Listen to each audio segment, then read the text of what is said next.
this principle is going to affect the whole community, the environment in which we are.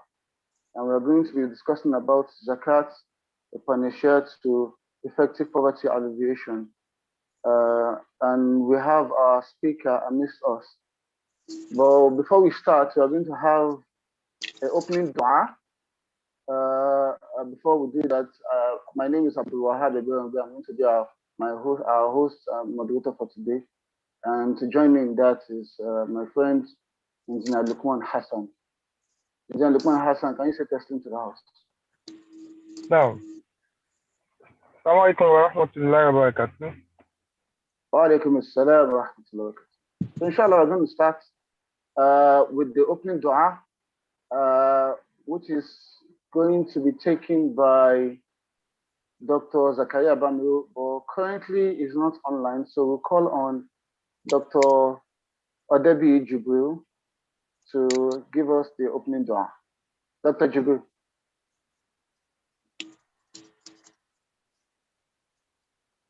We give thanks to Allah subhanahu wa ta'ala who has made it possible for us to be online today. We pray Allah subhanahu wa ta'ala guide our speaker as well as those of us who are gathered to listen to him. We pray this our lecture be an evidence for us and not against us here on earth as well as on the day of exaltation. Allahumma ameen. Jazakumullah khairan. We thank the brother for the opening dua. So inshallah, without wasting much of our time, we'll go straight to the next part of our agenda, which is going to be a welcome address.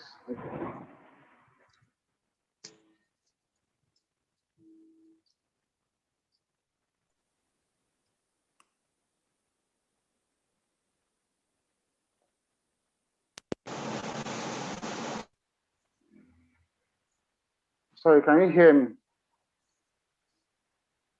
Hello? Yes. Hello? Okay. Yeah, we can hear you. The welcome address is going to be taken by a senior lecturer in the Department of Mechanical Engineering. Oh, sorry. Yes, we're supposed to take a Quranic recitation. Ustaz Qasim Adini, are you online, sir? Yes, no. Okay, please, can you just take us through some verses of the Quran?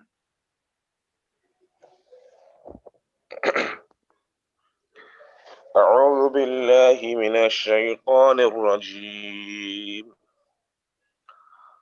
والله فضل بعضكم على بعض في الرزق فما الذين فضلوا براد رزقهم على ما ملكت أيمانهم فهم فيه سواء أفبنعمة الله يجحدون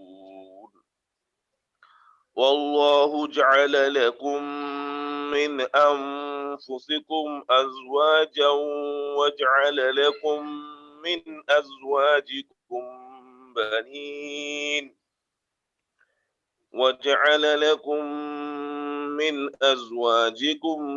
بنين وحفظة ورزقكم من الطيبات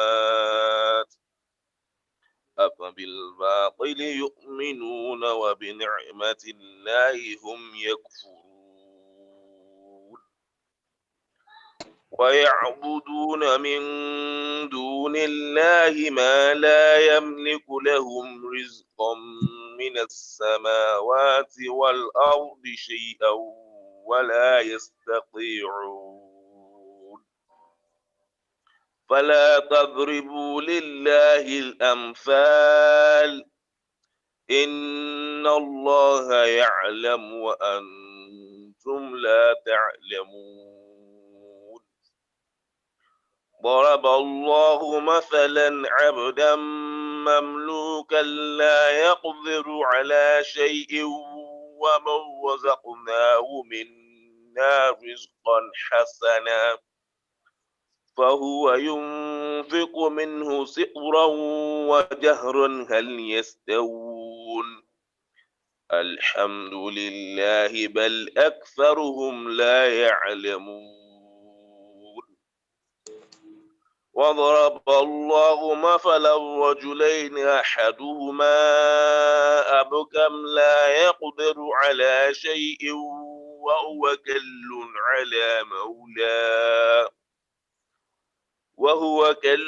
على مولاه أينما يوجهه لا يأتي بخير هل يستوي هو ومن يأمر بالعدل وهو على صراط مستقيم ولله غيب السماوات والأرض وما أمر الساعة إلا كلمح البصر أو هو أقرب إن الله على كل شيء قدير. اللهم ارحمنا بالقرآن. Now the English. Please go ahead. And Allah has favored some of you above others in provision, but those who were favored would not hand over their provision to those whom their right hand possesses, so they would be equal to them therein. Then is it the favor of Allah they reject? And Allah has made for you from yourselves mates, and has made for you from your mates sons and grandchildren, and has provided for you from the good things. Then in falsehood do they believe, and in the favor of Allah they disbelieve. And they worship besides Allah that which does not possess for them provision from the heavens and the earth at all, and in fact they are unable. So do not assert similarities to Allah. Indeed, Allah knows and you do not know. Allah presents an example: a slave owned and unable to do a thing, and he to whom we have provided from us good provision. So he spends from it secretly and publicly. Can they be equal? Praise be to Allah, but most of them do not know. And Allah presents an example of two men, one of them dumb and unable to do a thing, while he is a burden to his guardian. Wherever it directs him, it brings no good. Is he equal to one who commands justice while he is on the right path? And to Allah belong unseen of the heavens and the earth, and the command of the hour is not but as a glance of the eye or even nearer. Indeed, Allah is over all things competent. Sadaqallahu al-azim. Sadaqallahu al-azim. Jazakumullahu khairan kathiran. Ustaz Qasim, for those wonderful verses. I pray Allah accept that effort as act of ibadah from you, and I pray He also rewards those of us that listen to the verses. Ameen. So inshallah, biqudratillah, we will move to the next item on the agenda, which is going to be a welcome address by one of our elders in the house. He is a senior lecturer in the Department of Mechanical Engineering, University of Ilorin, and a visiting lecturer on sabbatical at Elizade University. Join me in welcoming Engineer Dr. Abib Ajimotokun. I'm sorry if I didn't pronounce that very well, sir. Engineer Abib, this is life.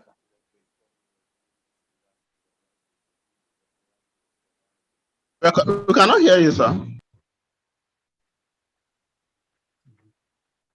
Engineer Abib, can you hear me?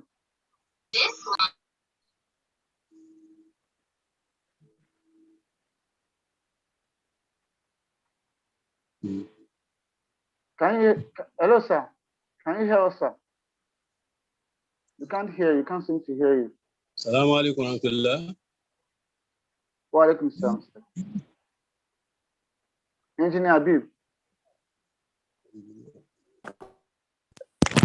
Hear me now? I think you went to get earphones. Yes, we can hear you. Go on. Yes, Okay, I quickly got my headphone. I thought my speaker is okay, but yeah. Can you hear me very well now? Yes, we can. Loud and Okay, clear. alhamdulillah. A'udhu billahi minash shaitanir rajim. Bismillahir rahmanir rahim. Wassalatu wassalamu ala rasulillah. Amma ba'd. Assalamu alaikum wa rahmatullahi wa barakatuh. Wa alaikum Wa assalam. alaikum assalam wa rahmatullahi wa barakatuh. Yeah, I seek refuge in the name of Allah against the false Shaitan. I bear witness that there is no deity worthy of worship except Allah subhanahu wa ta'ala. I bear witness that Muhammad sallallahu alaihi Prophet Muhammad sallallahu alaihi wasallam is the seal of prophethood. I beseech Allah's blessing upon the prophet sallallahu alaihi wasallam, his household, and those that his household, his companion, and those that follow the righteous path in the day of reckoning. I want to welcome everyone to this program in no specific order. We'll start with our guest speaker in person of Al-Ustaz Jamiu Akonwo, the Imam, Zakat and Sadaqah Foundation, followed by the president of LASUMEGA, Brother Abdulgani Jawando in absentia, that of LMA, Brother Ismail Kamaldeen, followed by the moderators, the co-moderator and the main moderator, Brother Abdulwahab Egberongbe, Brother Lukman Hassan, the co-moderator, the host and the co-host, in person of Ibrahim Lawal and Yusuf Majolagbe, respectively, and equally all the Muslim alumni around the world listening, in particular those of LASUMEGA and the LMA, and every other friends, family, associates of Lagos State University alumni that are present online. I welcome them to the occasion. Today's topic is apt and appropriate. Zakat, Pancea to poverty alleviation in Nigeria. And if you look at that, you see it's beyond just being appropriate for the Nigerian Muslim, but the global Muslim as large. We are talking about several billions of Muslims and several millions of them being poor. How Zakat would be if it's properly executed, a good means that we can alleviate poverty among the Muslim of Nigeria in particular, and at large, the global Muslim. And we have actually secured an appropriate guest lecturer that will be able to do justice, not just theoretically from the Quran and Hadith, but somebody that is practically on the field, that is executing Zakat in various, in his organization, which is the Imam and the chairman of the Zakat Foundation of Lagos, Nigeria. Yeah, thank you, Lagos, Nigeria. Thank you, sir. We have, which means the association, the committee that did this job had done a thorough job in seeking a round peg in a round hole. And I pray, I seek Allah subhanahu wa ta'ala to make the delivery of the lecture easy for him, not to count it against us, both the speaker and us that will listen to him on the day of accountability. Assalamu alaikum wa rahmatullahi wa barakatuh. Thank you for listening, and I hope you enjoy listening to him. Assalamu alaikum. Wa alaikum assalam. Jazakumullahu khairan, sir. We thank you for that short address, and it has indeed whet our appetite towards the lecture for today. And I will pray Allah make it easy for our lecturer to take it. Just like our speaker just said, Zakat is a tool that could help us to wipe off poverty in the land, and it reminded me of at the time of Umar radiallahu anhu, when there was a time that Zakat had gone so around to everybody that there was no other person that could receive Zakat because everybody was well to do. So it means poverty was practically alleviated in the land, and just because everybody was paying Zakat. And this is something that if we Muslims, we learn from it and we adopt this, inshallah, we will also be able to do that. I mean, so we will soon be going straight to the lecture, but before we do that, Engineer Aminu Qadri is here today to give us some more goodies like he did last week. So we'll call on Engineer Aminu Qadri to give us a short interlude. And also, it will be taking us through the poll questions on the topic. Engineer Aminu, are you there? Naam, assalamu alaikum wa rahmatullahi wa barakatuh. Wa alaikum assalam wa rahmatullahi Wa alaikum salam wa rahmatullahi wa barakatuh. Yeah, I don't know if you can see me. We can tell we can I see manage to you. see you. Oh, okay, I'm disabled. I can't share my screen. Sorry. Okay. I think the host will have to Professor Make join me from- co-host or something. Yeah. Okay. I'll stop sharing so you can share. Yeah, no, I won't be able Okay. to share. It's showing that my screen is disabled. I think it's when I'm a co-host that I make me share. You have to make him a co-host. Try now.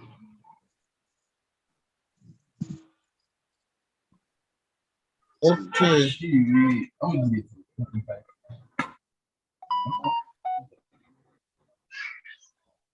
Sorry, I'm about sharing.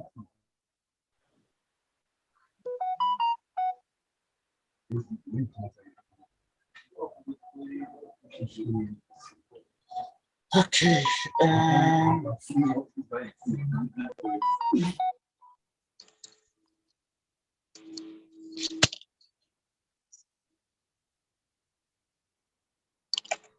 So while Engineer Aminu is trying to set up, for those of us who are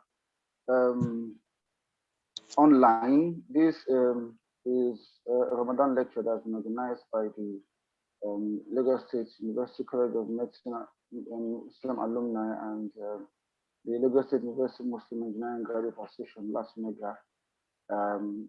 We are about to go through some poll questions, and we would want us to try to participate as much as possible. These questions are meant to see what's the level in which we understand the topic, and to see how we can learn and unlearn some things after today's lecture. So right now, I think the poll is set. You can go ahead and start answering the question. Engineer Amin, over to you.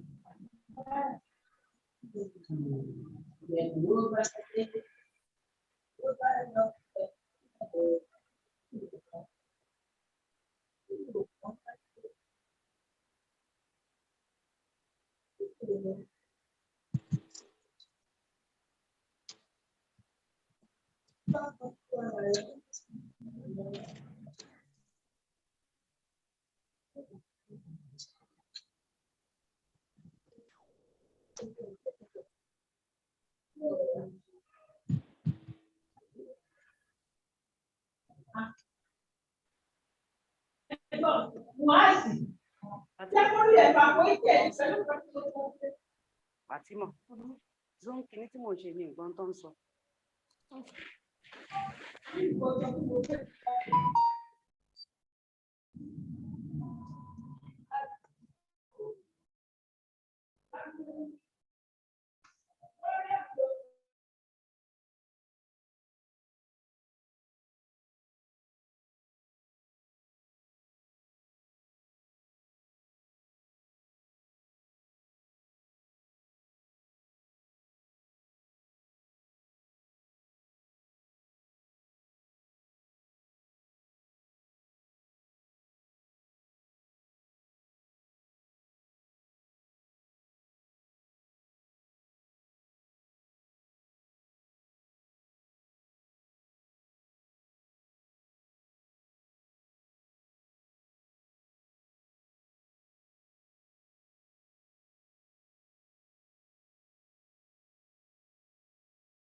I hope we are all attempting the poll questions.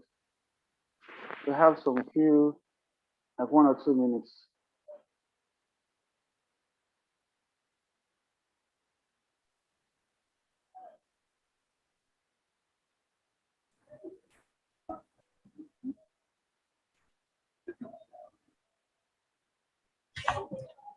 Assalamualaikum. Sorry, I got disconnected a bit.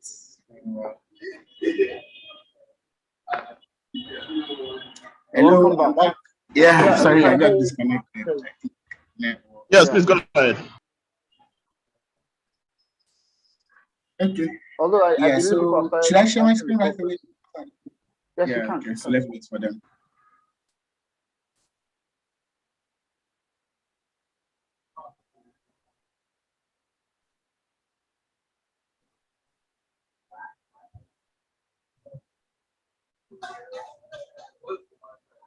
So, Assalamualaikum Zakat. So, while we are sharing our screen, while the poll is going on, let's also uh, let's also play the game at the same time. So we're trying to buy time. Inshallah, I don't know if you can see the numbers Yes, you shared. can. Okay, so the poll is not covering it then. Okay, so for MTN users, please, we're trying to balance up time at the same time. So please try and fill up the poll. It's just an option-based poll, so you're free to pick it and share the results towards the end of the distribution. Okay, so for MTN users, please note that if you recharge any of our airtime, kindly drop a message on the chat acknowledging that you were able to recharge the airtime. Yeah, exactly what Kyran. Oh, that was pretty fast. Okay, we have the next one. There are people that are already waiting for you.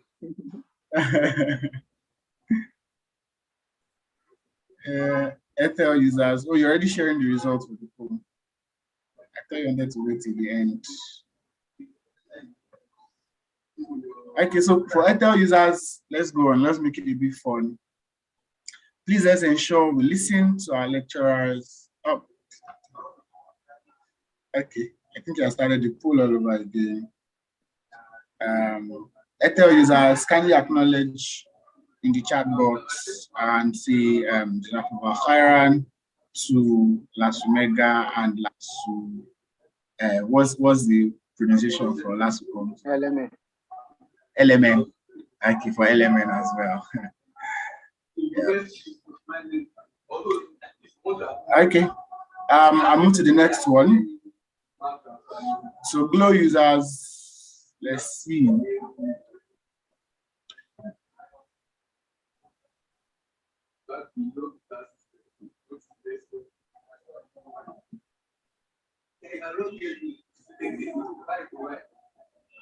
Glow users, let's see. Oh, someone said you should retake the poll. Oh, you're already doing that, so you can always. Zapula Khairan, someone loaded the Airtel. Thank you very much. The poll has been restarted, so you can see what the poll is. And when we share the result, I'll just run through it. Okay, so for MTN users as well, whoa. This brother Rashid is trying. Brother Rashid, salam alaikum. Jazakallah khairan. I can see your hand everywhere. You have all the networks. You're actually a Nigerian. It's truly a Nigerian. When the network is bad on MTN, you switch to the other one. Yeah, so MTN users as well. But back again, MTN users. I don't know if I should use time at this point. So Airtel users. Now I want to run and see who can catch it up in seconds. Wow, second MTN, Zakat Khairan. It's only Brother Rashid that is here. Who and who is, let me see all the people attending. What's happening to all our attendees? I think maybe Rashid's network is super. It's fast, Abi. He has multiple screens. Maybe we have to stop him from taking the next few. He should be prevented from continuing. Yeah. He has multiple screens. That's the solution now. So it's ready for you. I think but she should step down and allow others to enjoy this. Rashid, please allow others. People are already begging you on the chat box. It allowed us to get something. Okay, so I go back. Oh, Zahwa Akara and the second Etel. So the 9 mobile.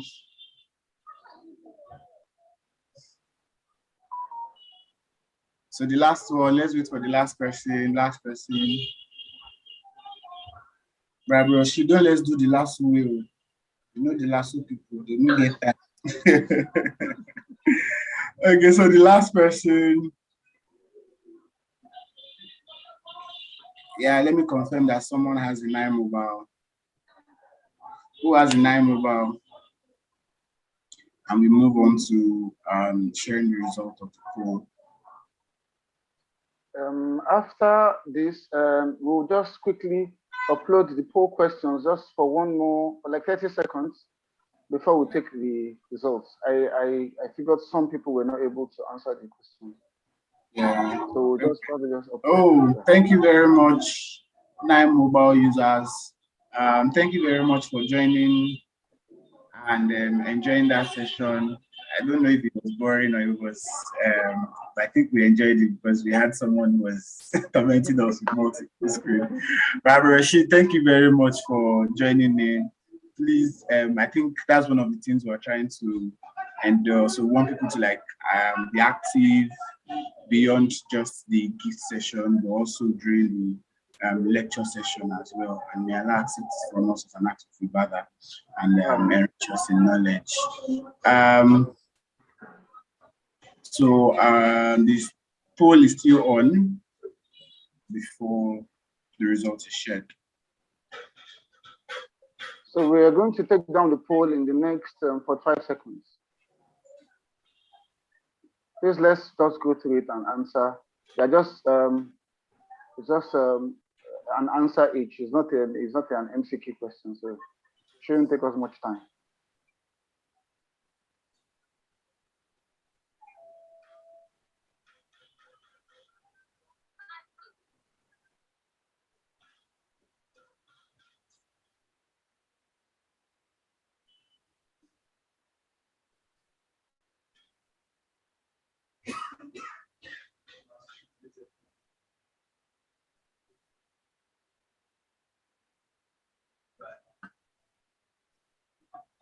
I'm sure we have less than 10 seconds left.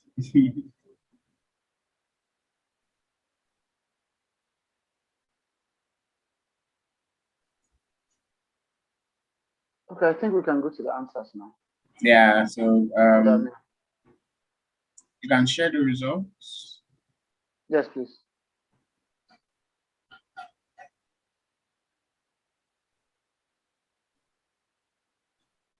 That Brian, I think you should. Brian, please share the results. Okay, yeah, done. Okay. Okay, so running through the poll, we're talking about Zakat and Zakat table. So the first question says, can Zakat truly alleviate poverty? And we have maybe, sure, I don't know, or no. And I can see 100%. So it means everyone believes that Zakat can alleviate poverty. But I don't know if that's applicable in Nigeria. Don't mind me, that was just a surprise. So why do we think people don't pay their Zakat? They are indifferent, they don't know the importance, greed, wow.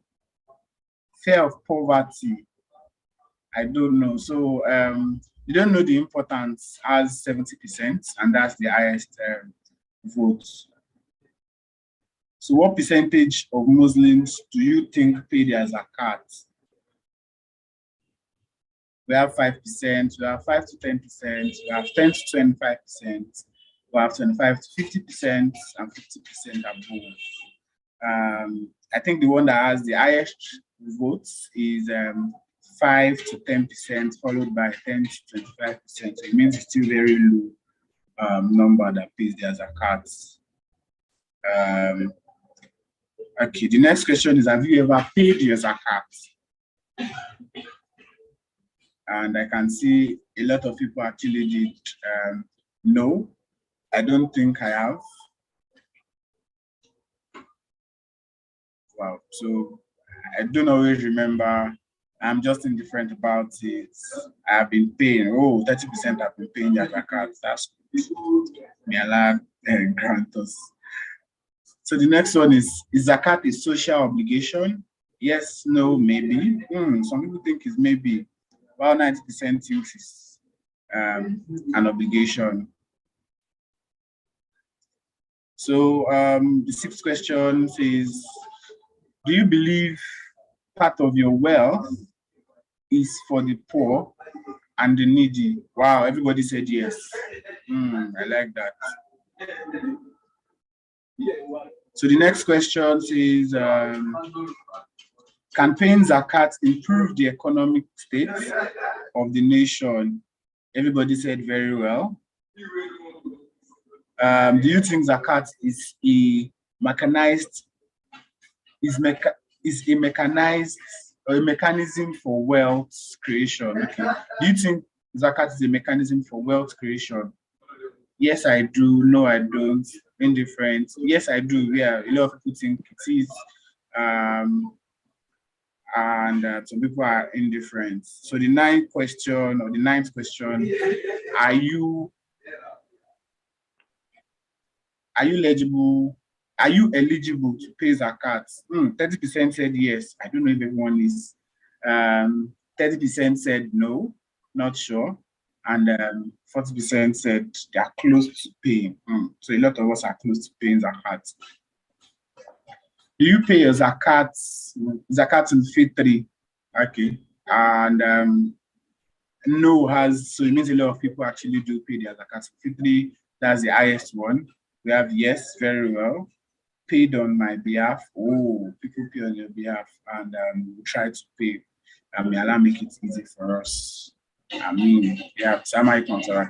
thank you very much for joining me, and let's stay tuned while we listen to the session in detail. Assalamu alaikum assalam wa rahmatullah. Thank you, Qasim, for whetting our appetite as usual and distributing a lot of goodies. Jazakumullah khairan. Okay, so we'll go straight to the main part of today's agenda, which is the lecture proper, and we'll be inviting our speaker for today. Our speaker for today is one of our sheikh, one of our spiritual fathers, is also an educationist and a scholar. He an NC holder. He has a Bachelor of Arts in Education. He also has a Master's in Education, and currently is running a PhD program. He is the chairman of the Sharia Committee of Experts, Zakat and Sadaqah Foundation in Nigeria. He is no other person than Al-Ustad Sheikh Imam Muhammad Jami Tirmidhi Akanwu. فليتفضل مشكورا. You're welcome, Ustaz. أعوذ بالله سميع العليم من الشيطان الرجيم بسم الله الرحمن الرحيم الحمد لله رب العالمين اللهم صل على سيدنا محمد وعلى آله وصحبه أجمعين إخوة الكرام الصائمين أحييكم بتحية إسلامية طيبة والإسلام السلام وتحية الإسلام السلام وأقول السلام عليكم ورحمة الله وبركاته. وعليكم السلام ورحمة الله وبركاته. We sincerely thank Allah subhanahu wa ta'ala who gives us this opportunity. The Lord of the worlds, He creates things in pairs, positive and negative, high and low, strong and weak, heaven and earth. He created the halves and is the one who creates the have-nots. He created the rich and those who are poor. He, subhanahu wa ta'ala, says in Quran 43, verse 32, Surah Zukhruf, Ahum yaksimuna rahmata rabbika, nahnu qasabna baynahum ma'ishatahum fil hayati dunya, ورفعنا بعضهم فوق بعض درجات يتخذ بعضهم بعضا سخريا ورحمة ربك خير مما يجمعون. Sadaqallahu al-Azim. Meaning, are they the ones apportioning your Lord's mercy? Indeed, we raise some of them above others in ranks, so that some may employ services of others. No, the mercy of your Lord is better than the wealth which they amass. Sadaqallahu al-Azim.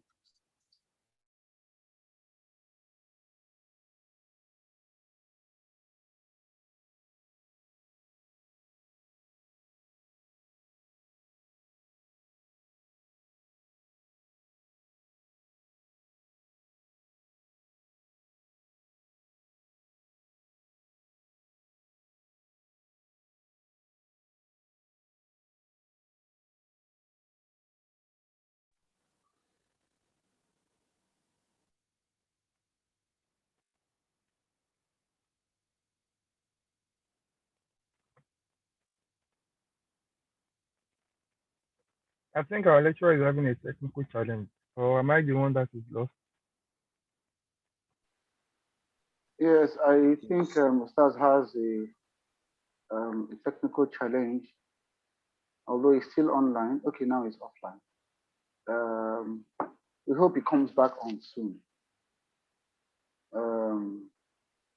While we are waiting for Ustaz, it's just to reintroduce a topic that Ustaz is taking us on, which is Zakat, the panacea to poverty alleviation in Nigeria. And Ustaz John Trinizi is taking us on that. Currently has a technical issue. He's going to join us back soon. Is the chairman Sharia Committee of Experts in Zakat and Sadaqah Foundation in Lagos, Nigeria. Let's just give him 1 or 2 minutes for him to come back online.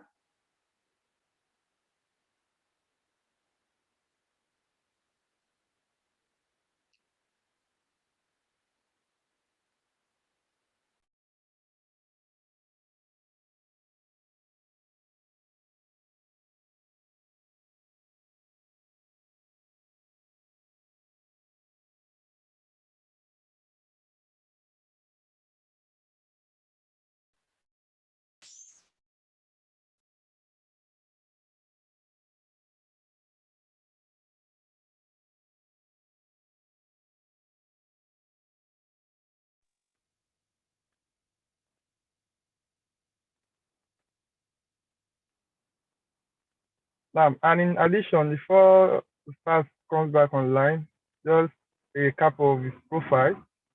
So, and his name is Imam Jamil Tirmizi Akano. So Ustaz had NCE, Bachelor of Education, MSc in Edu, and PhD in View. So he's the chairman, Sharia Committee of Experts, Zakat and Sadaqah Foundation, Lagos, Nigeria. So we hope he will connect with us very soon.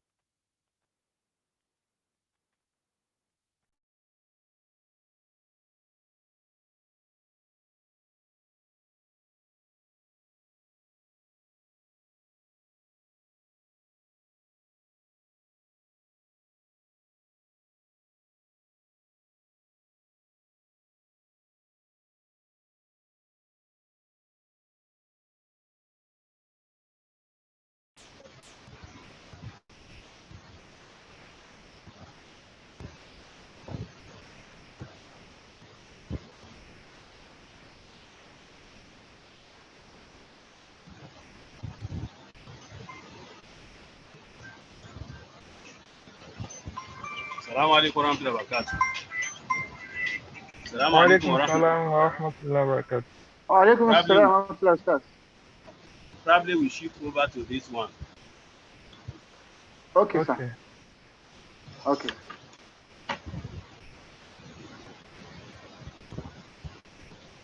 Bismillah awwalan wa akhiran. The topic of today, I said, is timely. Zakat, a panacea to poverty alleviation in Nigeria. We'll inshallah go through this table of contents as a topic. the Islamic perspective of poverty.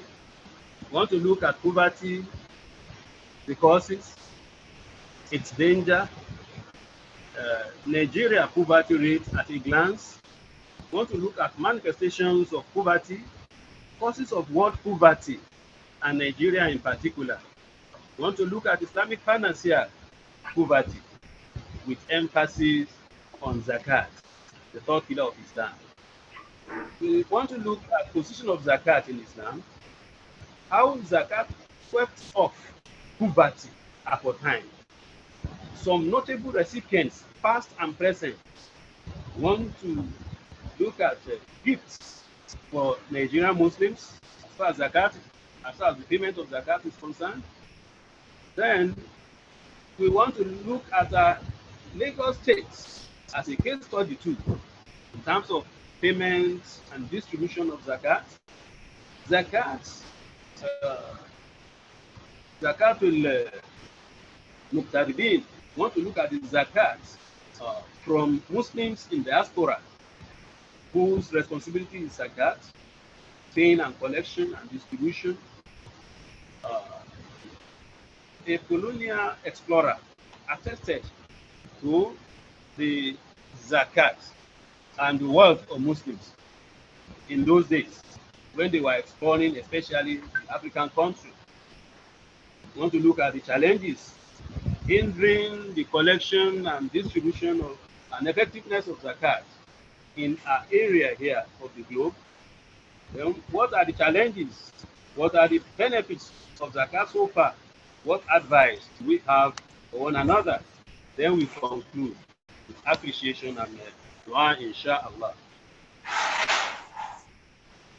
Third, today's topic is quite timely.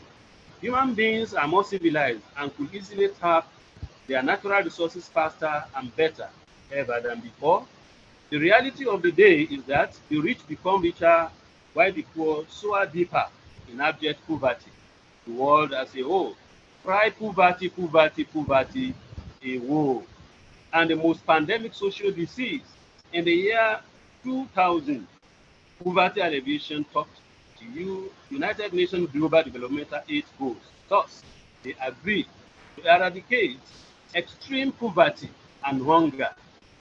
Sadly enough, economic meltdown has engulfed the whole world. No country whatsoever is excluded from the economic pool. According to Sahel Reporter of 09 December 2016, the session slows down ECOWAS integration. Hence the topic, Zakat Pancea to poverty alleviation in Nigeria. Quite timely. We could remember that the time lag for the 8 million is gone already. It was 2015.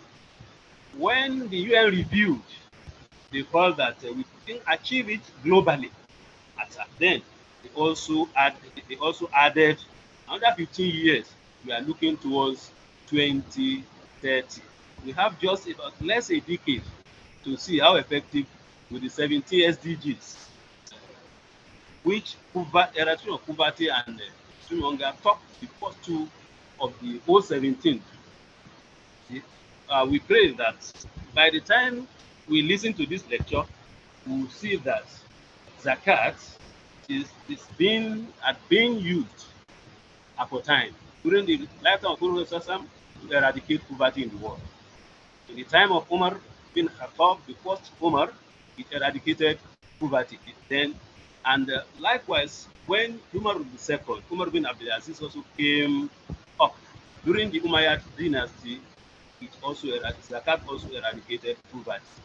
And with that, the then second Caliph was believed to be the fifth Caliph of Islam, Umar bin Abdulaziz, and Zakat itself were given the title Mu'jiza, a miracle from Allah subhanahu wa ta'ala. Types of poverty. We want to see that we have different types of poverty. There is spiritual poverty when one lacks relationship with God, one or the other. There is intellectual poverty when you see someone wallowing in ignorance. Poverty of affection. Some other people may suffer it when they lack love and fight to die. Poverty of will is another one, when one lacks self-control. And there is physical poverty, when one lacks good health. Then poverty of solidarity, when there is no support from people around you. Then we have poverty of civic involvement, lack of community support. And eventually we have economic poverty, lack of resources, lack of daily income, or one earning less than $2 per day. This being the actual aim of this topic. Poverty, Islamic perspective. Poverty is when one does not have enough or lacks some basic needs of life, such as food, drinks, clothing, shelter, and mobility. Islam sees it as a problem and a civil and an evil that requires solution. It admonishes the poor to remain patient, preserve its integrity and honor in accordance with Quran 13, Surah Al-Ra'd, verse 8. Equally, it invites the rich to spend from their wealth on the poor with a promise of great reward. See Quran chapter 2, verse 261, and above all, a grievous punishment for those who resist the call of Allah subhanahu wa ta'ala by evading the payments. See the punishment in Quran 3, verse 180. One Imam likens a poor and needy to a taxi driver who doubles as its owner. See Holy Quran, Quran 9, Quran 18, verse 79, Surah 2 Al-Kahf. When some people are sailing a ship, and according to Khidr, who hosted Prophet Musa alayhi salatu wasalam, he was telling him that the ship actually belongs to a group of poor and needy who work with it on the sea to fetch their living. He determined to create some fault in it so that an oppressor will not take it from them. That's the summary of the verse. Poverty and its danger in the society. Poverty could be dangerous to faith. Poverty, according to Prophet, is almost equal to unbelief. Kadal fakru and yakuna kufran. That the poverty is almost equal to unbelief. According to him, too, Prophet says, "Oh, he used to pray, Allahumma inni a'udhu bika min al-fakri wal kufr. Oh Allah, I seek refuge with you from both unbelief and poverty." Many people change from one creed to the other based on because of poverty. Poverty is dangerous to aqidah, to thoughts. Poverty is a dog of human thoughts and mentality. It was reported that Imam Muhammad bin Hassan Ashebani, a friend to Abu Hanifa, rahmahullah, was in an enlightenment forum. Suddenly his housemate came up and said, flour at home is exhausted. Fania dakiku. Fania dakiku is right. His flour at home is exhausted. We need reinforcement. The Imam replied furiously, "May you be punished. You have caused me to lose 40 to the students' cases for Sadaqallah. Adati anni 40 masail fiqhiyya."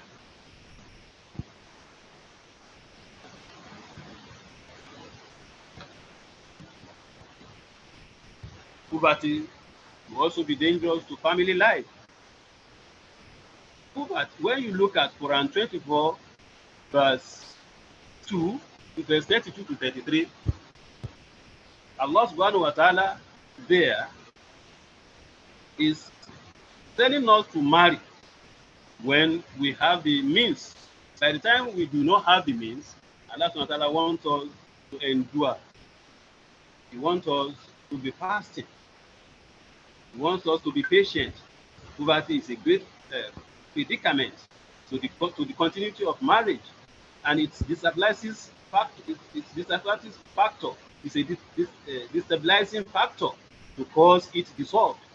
To the parents of both the bride and bridegroom, Allah subhanahu wa ta'ala advises them and marry your single children to virtuous ones among yourselves. If they are poor, Allah will enrich them. Out of His grace, Allah is ample, giving, and knows all things. But of the groom and bridegroom to remain chaste until Allah provides for them. The above are all appeal and not the main thing desired. An established fact is that poverty has caused delay in marriage institutions.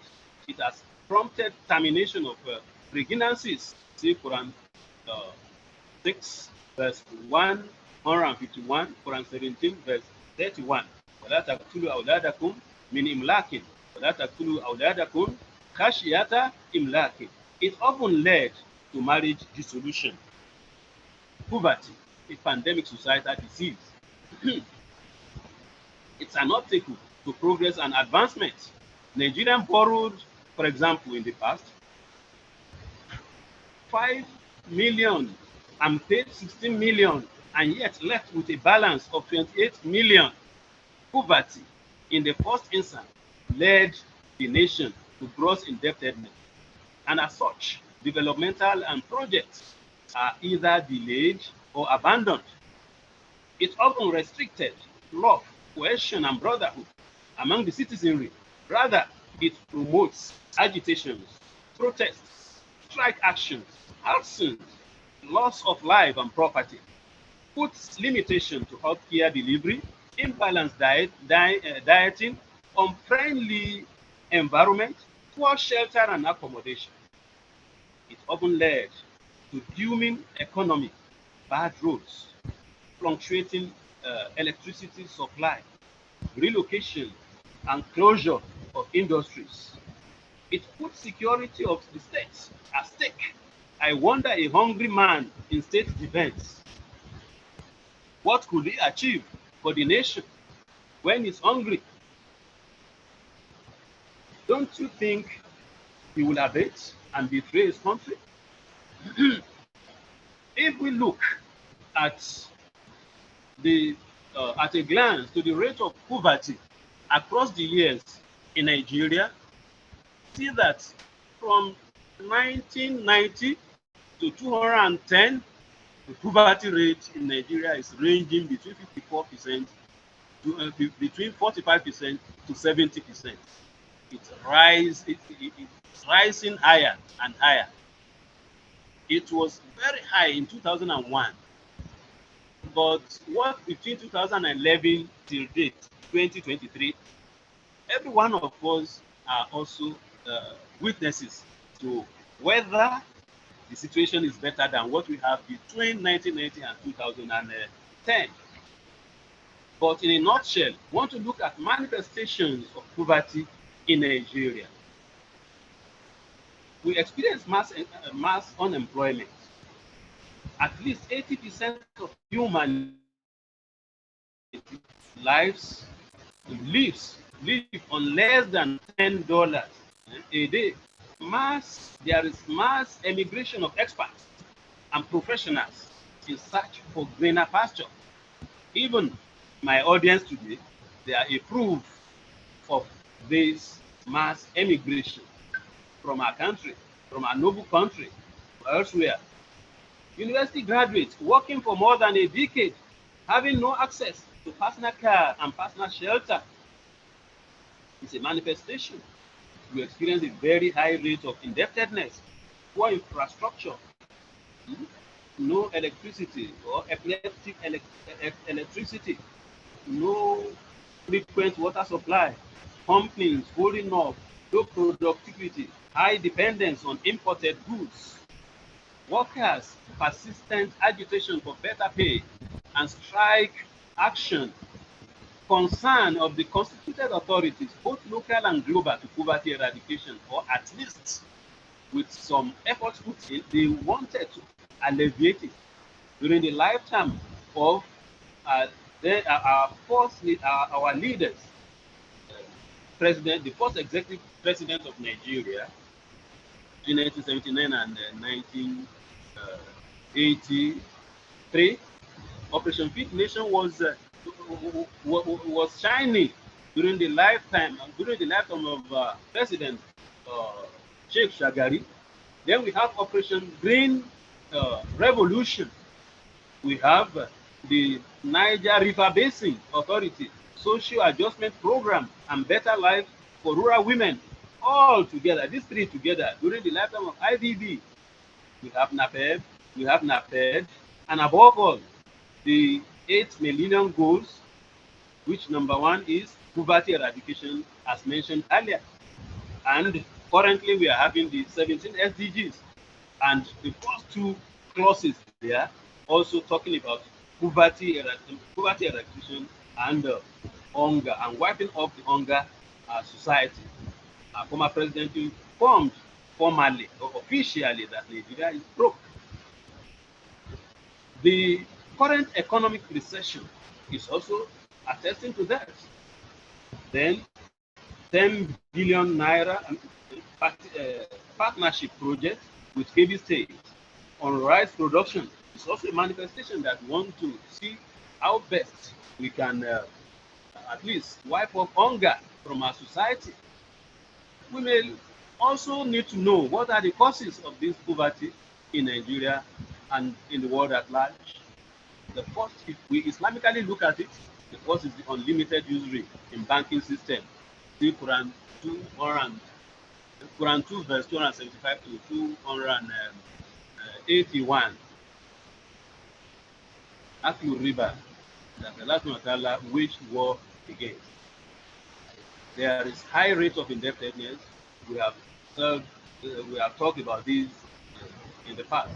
But you can see fall in the rise of petroleum, crude oil in the world market, vandalism, arson, and diabolic activities of the militants across the country. Why the national revenue drastically reduced to the lowest of the low, our recurrent expenditure grows from 447 billion naira to 1.7 trillion naira. The difference between the two is too wide and unbearable. So hence, there is the poverty in the country. Then we also experience privatization of public properties and deregulation of prices of commodities, unnecessary taxation, e.g., crazy electricity bills. Then little or no concern for agriculture, except in the recent time when the present government take giant strike to ensure that there is enough food in the country.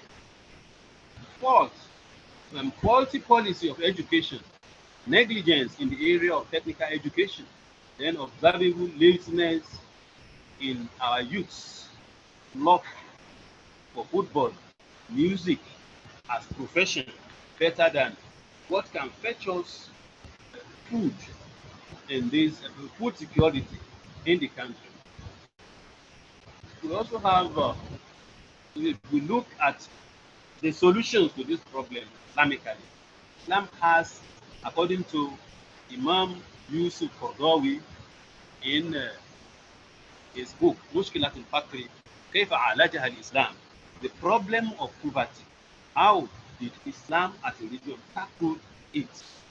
The first is through al-amal, that is employment or job creation. You remember Holy Prophet Muhammad when a beggar came unto him, and that beggar was requesting him to help him out in one way or the other. Prophet told him that he should go and fetch firewood, sell it, and then use the money to settle his poverty. Then there is kafalatul muslimin min al-aqarib, rich relatives, financial aids to the less privileged within the family. When you see Allah Ta'ala in some verses of the Quran saying, وَآتُوا ذَا الْقُرْبَ حَقَّهُ وَالْمَسَاكِينَ, give the next of kin and those who are close to you in relation, they are due from your wealth. Then thirdly, we have zakat as an obligatory aspect of Islam and as a pillar of Islam that the well-to-do, the rich Muslims must give out as a due.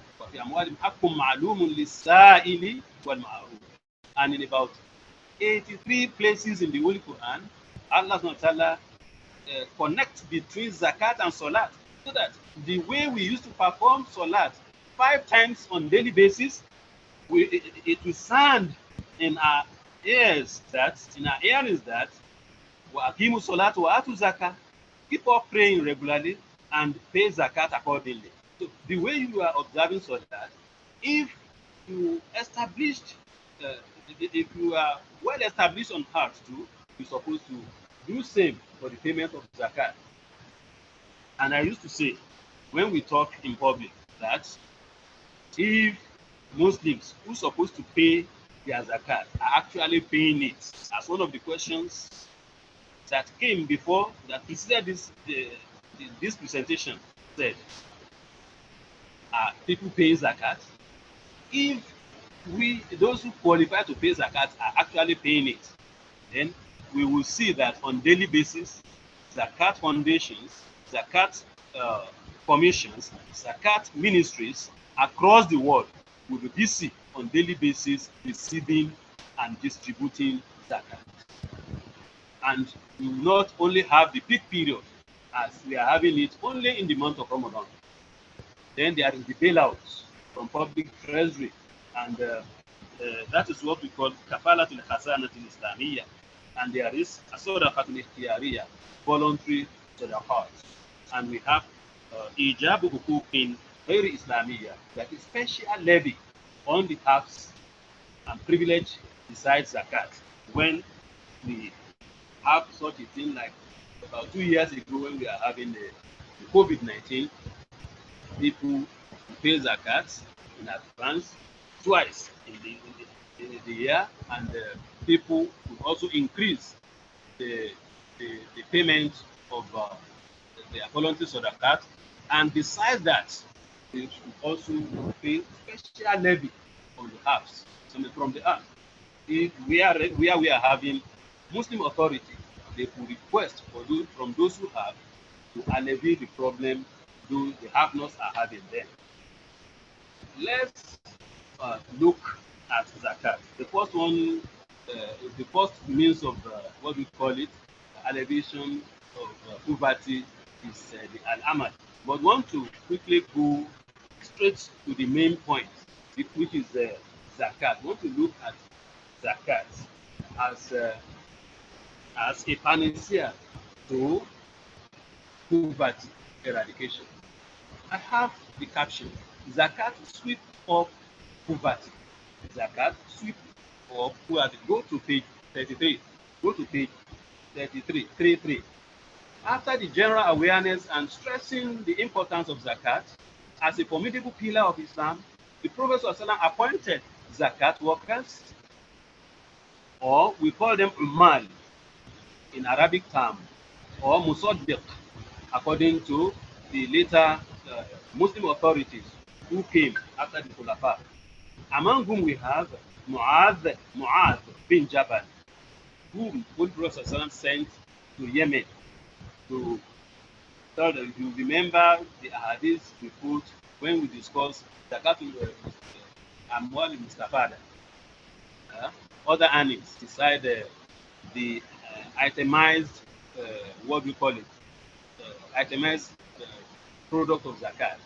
We mentioned that Prophet ﷺ instructed Mu'adh bin Jabal that go to them, tell them, "Alimu an Allah farada alayhim ala aghniyahim sadaqa. Tukhad min aghniyahim wa turaddu ala fuqara'ihim." Tell them, after Iman, after belief in Allah and Prophet, and after observance of Salat, tell them that Allah SWT obliged on them to pay certain portion of their wealth. You take it from those that are rich, and you give, in turn, give it back to those that are poor and needy. Abu Hurairah was also appointed as guard and chief security by Prophet when he built the Baitul Mal to take charge of securing and preserving the Amwal Zakat. Abdullah bin Rawaha also was in charge of Khaybar farm. Imran bin Hussein was also appointed as Zakat worker during the lifetime of Prophet and the Caliph of his time. Then what were the terms of reference? The terms of reference are four. Number one, Prophet wanted that they should collect and disburse zakat to the rightful recipients in accordance with what Allah says in Quran 9 verse 60. Two, while distributing, he wants that to give out enough that can enrich the poor. Then what can the question now is that what can enrich the poor is either of these three options. Number one, what may be enough for a zakat or a fiscal zakat year, or what would be enough for lifespan. We will see that as we discuss in this presentation. And enough, and the third option is that give enough to solve a particular financial obligation, like someone who wants to build a mosque, for example, someone who wants to pay the fees of children, someone who wants to probably rent a house or a building. All these are particular financial obligations as it may concern individual Muslims or individual potential recipients. 3. Preserve excess in case of any remainder. In case we have remainder, in case we have surplus, to preserve it till when we will be having recipients who will collect it sometime. Lastly, we have the collections and distributions used to be immediate or must be immediate. Later, workers started recording excesses. Prophet thus built Baitul Mal Zakat, and then Abu Hurairah and his team started working there. Abu Bakr also succeeded with Prophet and followed same ethos. Umar bin Khattab came up, he did same, and even expanded the scope of Zakat collection and distribution. He added Muhammad bin Maslama to the workers, Ya'la bin Umayyah to Zakat workers, among others. And we could remember too the Rajul, a man from Bahili. Umar reigned for 10 years. A particular year was noted for drought and famine. Zakat was eventually affected, but as time went on, he recovered and stabilized. Uthman came up. Uthman bin Affan came on board for 12 years. The first 6 years was peaceful. The last 6 years witnessed revolts and civil wars. Zakat was equally affected. The situation remains same till Islamic rule of Umayyad. A then Muslim king called Zayyad bin Abi queried Umran bin Hussein as to having no excess from Zakat fund. He replied him, "My Amir, it is the situation at hand. We collected and disbursed Zakat as it used to be during the lifetime of Prophet. You can find that in Ibn Majah. Not quite long, Umar bin Abdulaziz came to rule for only 2 years, between 17 to 720 CE, Christian era. He instructed his workers that you should provide for all recipients the following: 1. Enough shelter, horses, forage, utensils, maids, and other household needs. If he is indebted, kindly pay for him. It is good if your collections are sufficient for the above. If otherwise, contact me at the headquarters. for reinforcement. Workers acted upon his order, and eventually, Zakat success story repeated itself the third time. This was noted after second year collection, when there appeared no single recipient. Allah Akbar. He then said, what could I do to get Zakat disbursed this year? He sent out Zakat recipient mobilization team. He was the first in the global history to set up a Zakat recipient mobilization team all over the Muslim world, calling the public, Aina al-masakin wal-fuqara, where are the poor and the needy, so that they can come and collect their zakat and yes, their money, and then get enriched and empowered financially. Where are the debtors? Where are the orphans? Where, when he could not get, then he went back to the drawing board. What do we do with this money, with this wealth we are having abundance?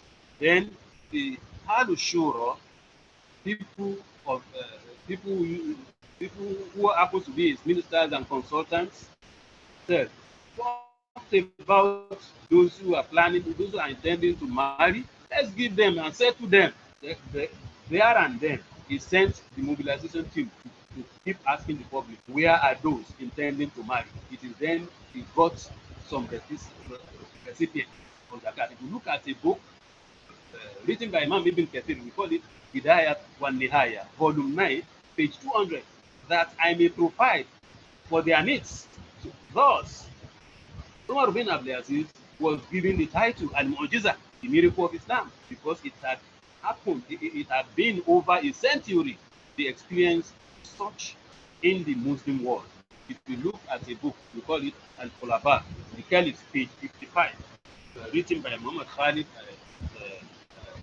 Al-Khali, you will find that message there. Now, looking at our history across the board, right from the time of Prophet till date, we could sample some notable recipients. There was a man called Sofwan after the Battle of Conquest. Sofwan bin Umayyah. Prophet gave him a flock of camel in a palace. Some said it's numbered about 100 camels in a valley. This is yours, this is yours. And he gave about 2,000 recipients who were majorly new converts that time from Mecca. A Bedouin Arabi, was questioning the Prophet ﷺ, give him from Allah's word, give him from Allah's word. And Prophet ﷺ gave him. He was saying it's not enough. He was saying it's not enough. Until Prophet gave him, and then he says, enough, enough, enough, enough. Then he went back to his people. Who my people? Follow Muhammad. This is a man who gives beyond imagination. This is a man who gives beyond imagination. And that's how the majority of his own community accepted Islam. Umar, in his supervisory visits to the markets and to the cities, he found an old Jew toiling and toiling in quest of needs. What was happening? Then Umar instructed the Zakat workers to provide for his needs till death. You could see how Zakat is bailing out people from poverty. A Jariya housemaid was missed out in among the recipients of Zakat in a distributive year during the lifetime of Umar anhu. Then Prophet in the interim gave him a camel, 3 camels, a bag of flour and oil. Then Umar now declared that these are all in the interim. I have instructed Muhammad bin Maslama to give you current due next year and arrears of the last year. You can see that had it been she was not missed out, she would have collected more than 3 camels, a bag of flour, and a keg of oil. He said all that in the interim, come back next year for the balance and the current zakat for the year. You see how Prophet and his companion, the guided caliphs, were giving people zakat enough to actually wipe off their poverty. Now, we come back home to look at our own stories, our own success stories, Zakat and Sodaka Foundation here in Nigeria, and some other commissions that are actually working in the collection and distribution of Zakat in the country. I remember a yogurt producer who benefited at a Zakat proposal entrepreneurship competition. His business was recapitalized with a production machine. In the second year, he is now a successful distributor. Then a new convert was also empowered with Okada, and within same year, before the end of 12 months, he purchased another one. Then an Izal producer who is now a distributor too. He came and then he wrote a business proposal. We felt that okay, we could help in this regard, and we were able to help him. Today is also a distributor. He's feeling fine.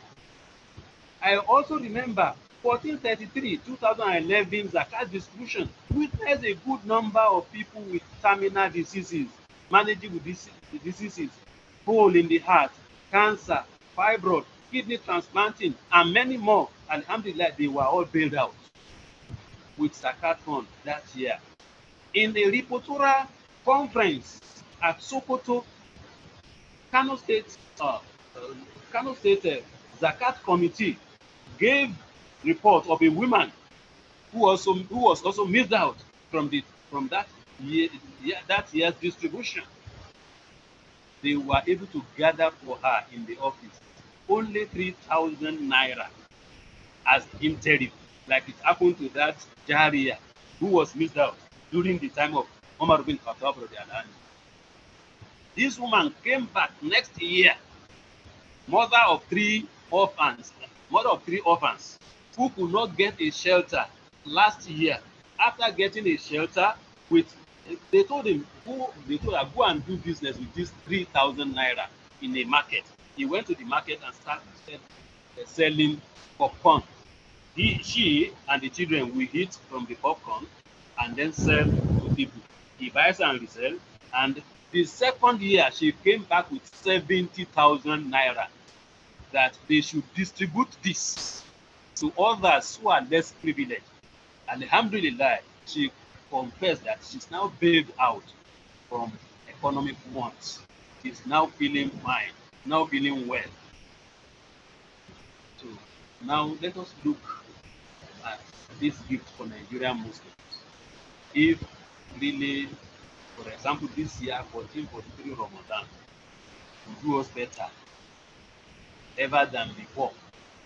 The nisab this year for Zakat is about 1,545,192 naira 94 bob.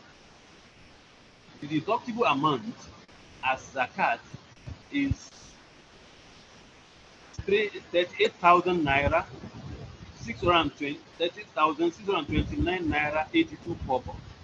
We divide we take the rubu al-ushr, a quarter of a tenth from the minimum nisab, which is 1.5 million, divided by 4 to give us 30,229 naira, or we round it up as 30,630 naira.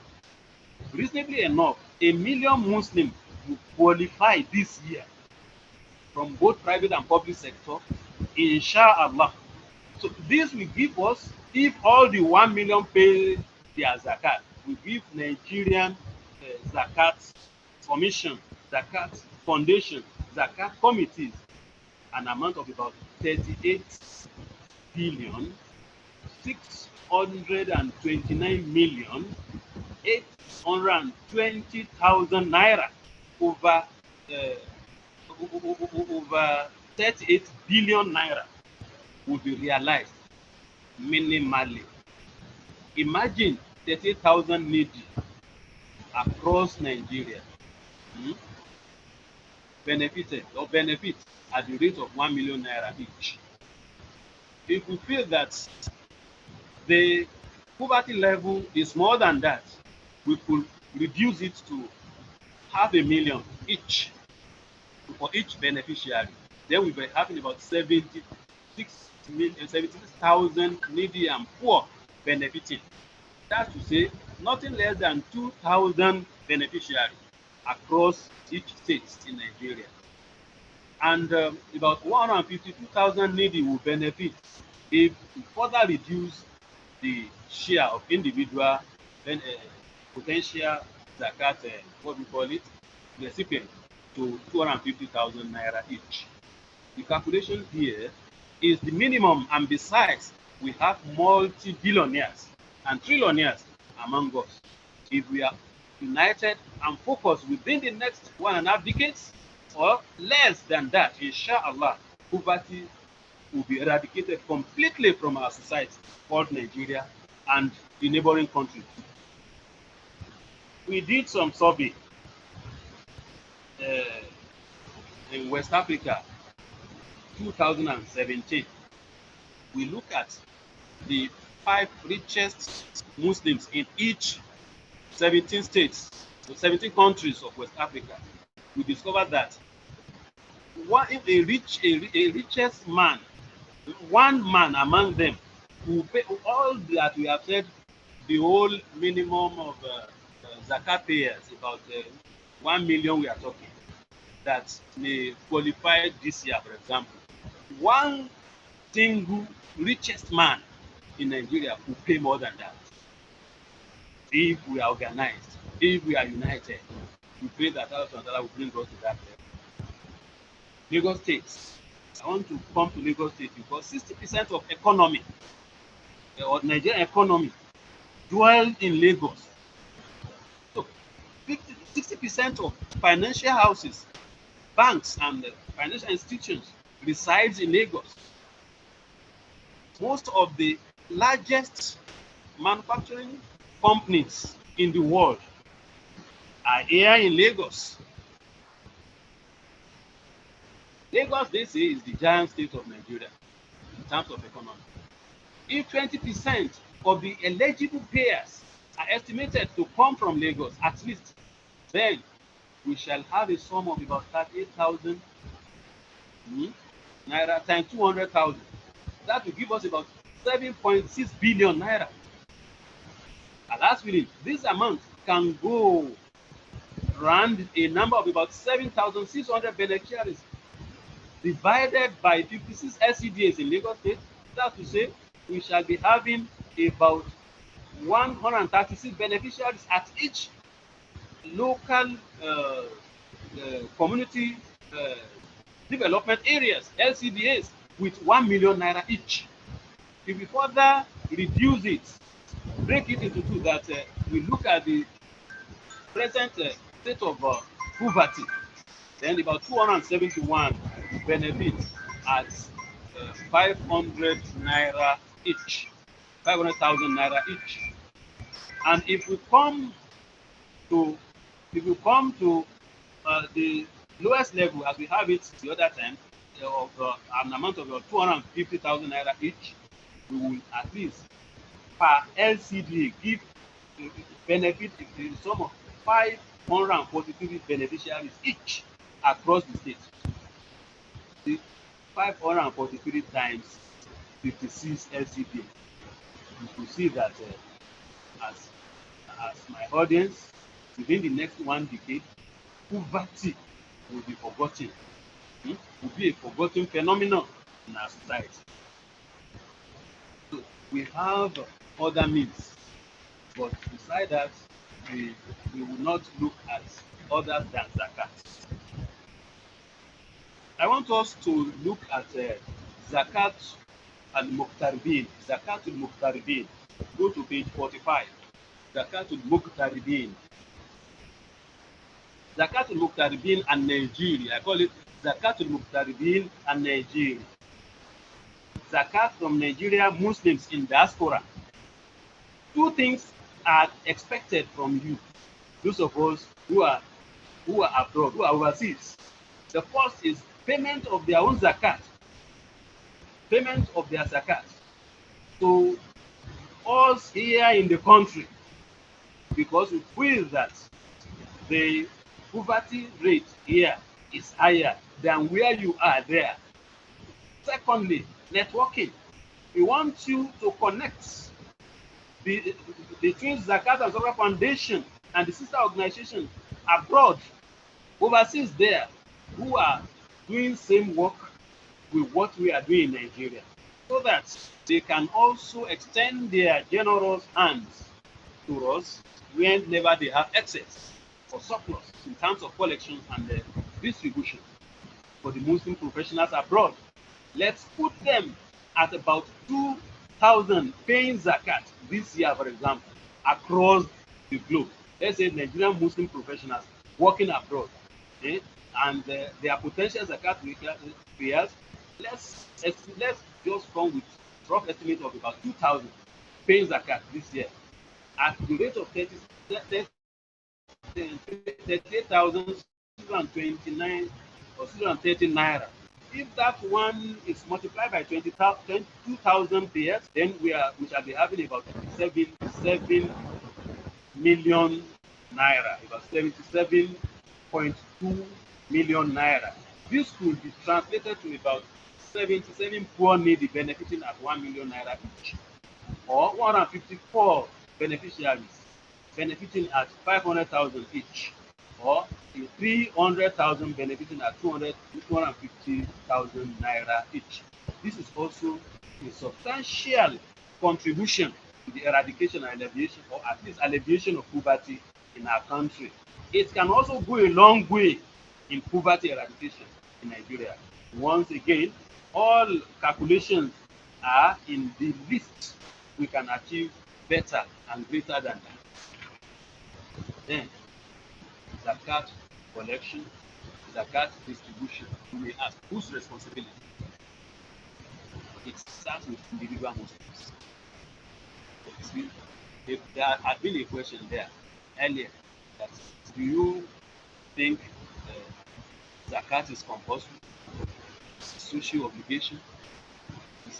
It is, because Allah wants us as Muslims to believe that zakat is compulsory. It's part of our religion. If you read Surah to Tawbah only, just don't go outside Surah to Tawbah. Look at verse 5 there. Allah will say that in Tabu, when he was banning all polytheists and pagans from coming to Mecca, he says, in Tabu,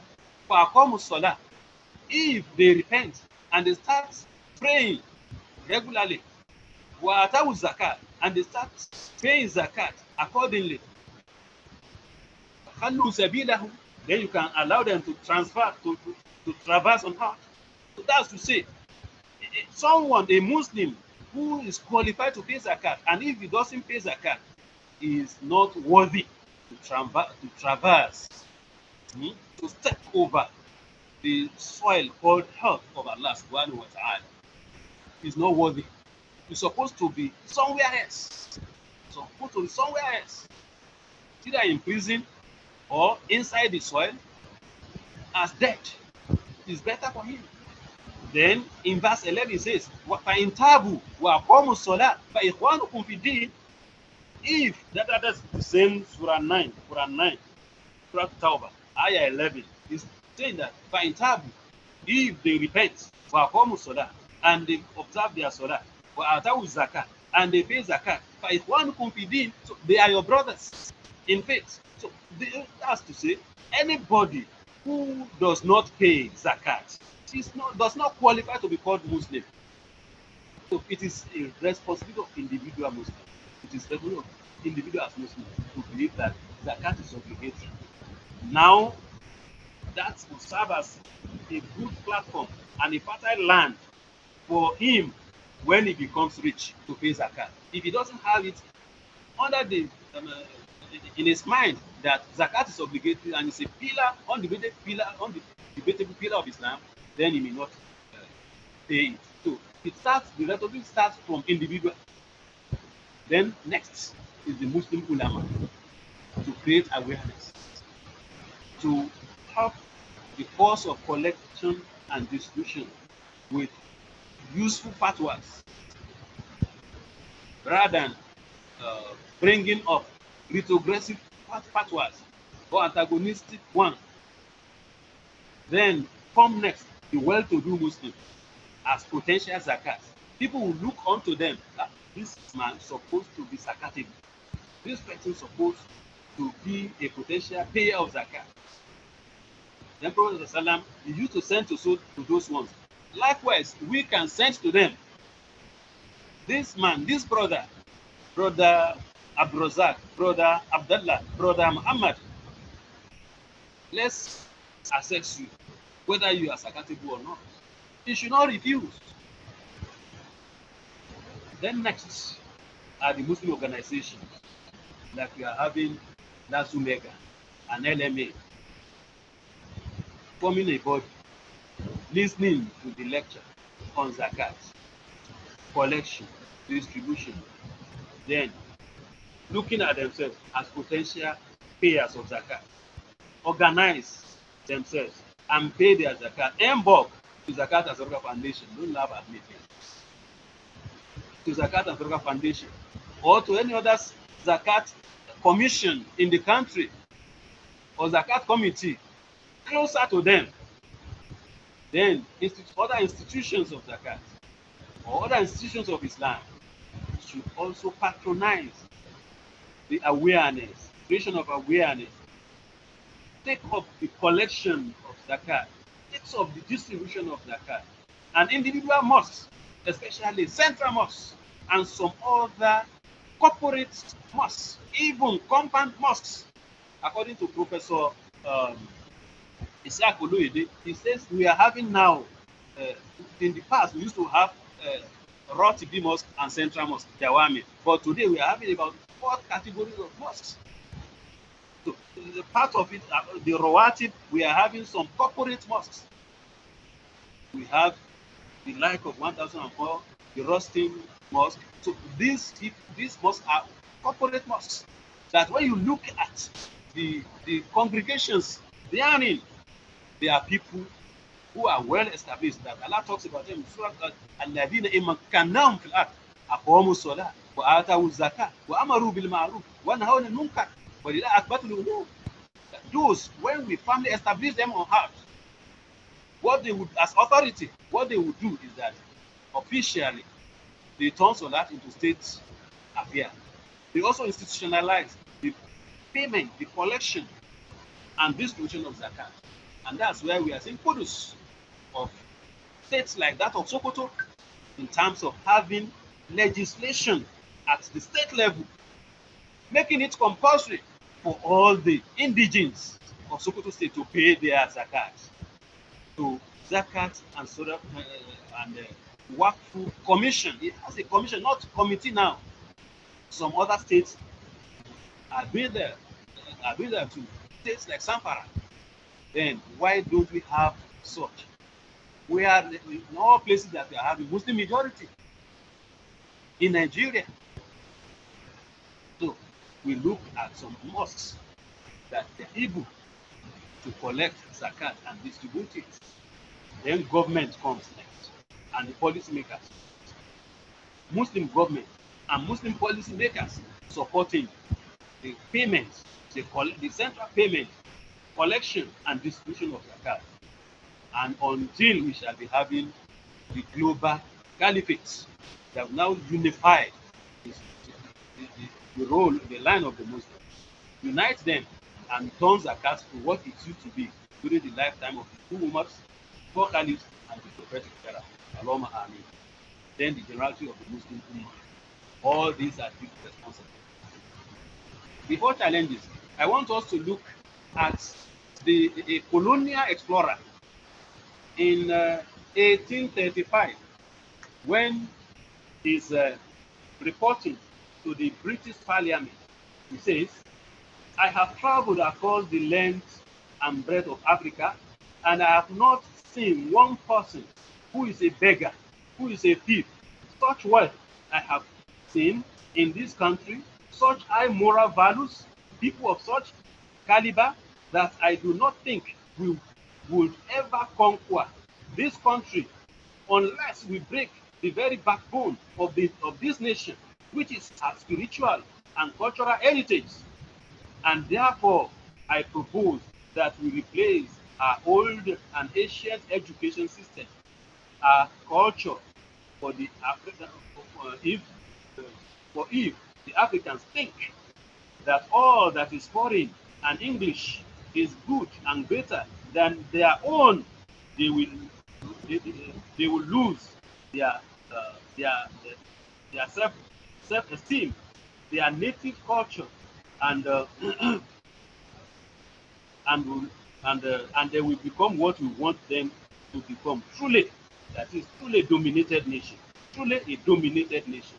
So this is an attestation from a colonial master that they entered Africa then in the 19th century,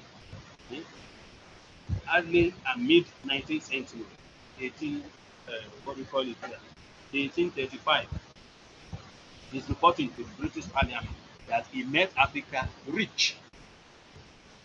So what are the challenges? Our challenges ranges from mass ignorance and in the divinely preferred solutions. Majority of us, we jettison what we have said about the Islamic, what we call it, solutions or remedies to poverty alleviation or at least poverty alleviation, because it is eradication in Islamic sense of Islam wage total war against poverty. Islam sees it as a societal disease that must not exist at all. Umar bin Khattab said, "Law kana al-faqru rajulan laqataltuhu." If had it been poverty is a man like me, I will have fought it, killed it, so that you, this later generation, will not know what is poverty. You will not experience it at all in life. Then misconception and misconstruement, especially majority of Muslims and what we call it, ulama, some ulama, some scholars that actually have people knowledge about Zakat. Then foreign influence too is there. Overcapitalization of our life affairs is there. High level of corruption in governance is there. Extravagance on the part of some rich individuals and corporate bodies is there. Little concern for human capacity building is there. World economic system, capitalism, socialism, and mixed economy wage war against balancing the breach between the poor and the needy. And the rich ones. The wage war, those systems wage war against balancing the breach between the rich and the poor, the high and the low, until this Islamic antidote is looked into. So, what are the benefits if we pay, collect, distribute zakat across the country? One of the benefits that easy and crisis-free means of wealth creation, because people will benefit. They will do little or no labor before it reaches them. We can locate them because they are close to us. We are working from the grassroots. Zakat commissions, Zakat committees, Zakat foundations, we are working from the grassroots. Most of those Muslim authority, they use these channels to reach the grassroots through their social welfare or youth ministries using these outlets. It's a perfect means of economic empowerment, because you are given from Allah subhanahu wa ta'ala as a free gift, free entitlement, free rights. No rich man can jettison you or probably deride you. No. Your dignity, your honor is maintained as recipient. And as payer, you keep increasing. Brothers, as a man so that can be man.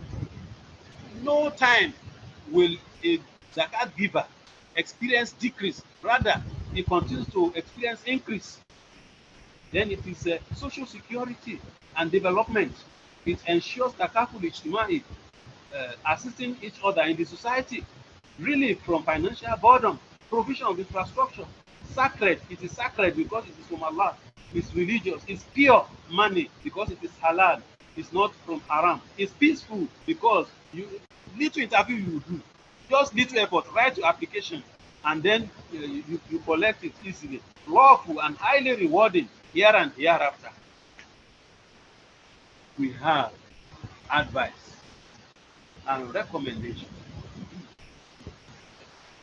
The first advice is that we would like that those of us who are potentially qualified or consider yourself potential Zakat payer this year, and then you try to assess yourself at the tail end of this lecture. You see how you can personally assess yourself and pay Zakat. So that will help us know whether you are eligible to Zakat payment or not. Then, two is that do not exhibit the habits of korun and what do we call it, salaba. Those korun and salaba, they refuse the payment of zakat, and Allah dealt with them seriously. To the rich and well-to-do, do not exhibit the okay, we have said that. And to all and sundry, these are economic measure Islam recommends to bail us out of poverty, insufficiency, and hunger. We must safeguard our ummah and society from eventual collapse. Let us develop, especially in Nigeria, let us develop productively, and be gainfully employed. One day we shall soar to the peak, eradicate the pandemic poverty as being the golden goal of Islam, or at least alleviate it in the minimum. My appreciation. We sincerely appreciate and thank Allah subhanahu wa ta'ala for granting us the blessed hour and the opportunity we have actually annexed. May He make it a proof for us and not against us here and hereafter. We also probably appreciate the efforts of organizers and dignitaries in attendance, listening to us. So also we appreciate the LTV8 Lagos for pioneering and heralding the topic in the air for the first time, 2010. Our late Baba Adini of Nigeria, Alhaji Abdul Wahab Kolawiyo and family, who hosted it for the first time in 2010.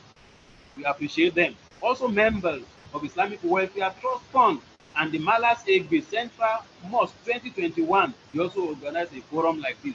And the forum, the current forum, LASUMEGA and LASU College of Medicine Muslim alumni for reviewing the good work this year. Jazakumullah khairan. And above all, the generality of the Muslims, of the Ummah, we pray Allah Ta'ala will give us all, will forgive us all our sins and shortcomings. May He accept our fasting, prayers, and other acts of worship. May He grant us blessings of Ramadan as a whole, and Laylatul Qadr in particular, and finally admit us into the peaceful abode. Jannah Firdaus. Ameen. اللهم اجعل لكل من يمر بضيق من المسلمين فرجا، ولكل مهموم راحة، ولكل حزين سرورا وسعادة، ولكل داع بخير إجابة، ولكل مريض شفاء. يا حي يا قيوم يا رب العالمين. يا أرحم الراحمين. اللهم ارزقنا الإخلاص في الدعوات والقبول في الطاعات والشكر عند الخيرات والخشوع في الصلوات والعفو عند الآثارات والصفح عند الزلات والصبر عند الأزمات والنصر على الأعداء والغلبة على الشعاب والحمد عند البركات والتدبر عند الآيات وقضاء الحاجات في الدنيا والآخرة. يا حي يا قيوم أخرجنا من الفقر والكفر يا رب العالمين يا أرحم الراحمين. وصلى الله على سيدنا محمد وعلى آله وصحبته أجمعين. والسلام عليكم ورحمة الله وبركاته. وعليكم السلام ورحمة الله وبركاته.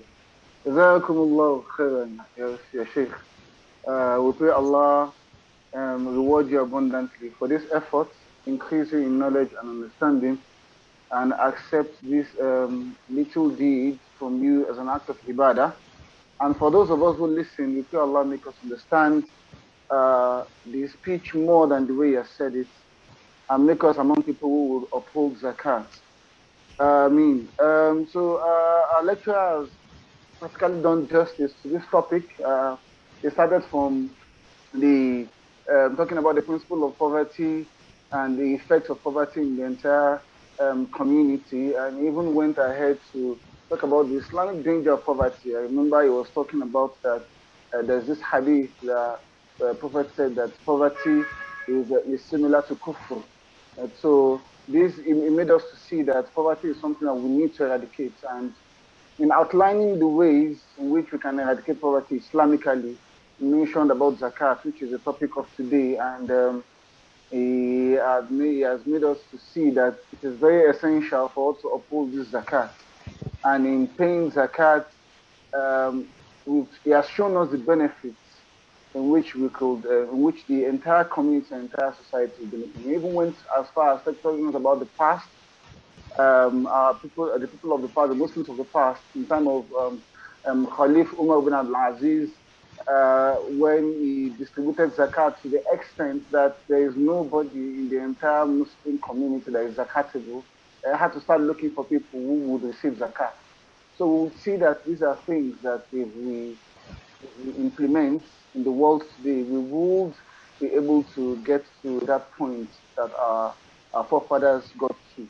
And looking at the Nigerian community in which we find ourselves, we would see the effect of poverty, the mass unemployment, and a lot of other things, the social insecurity and everything that we are experiencing.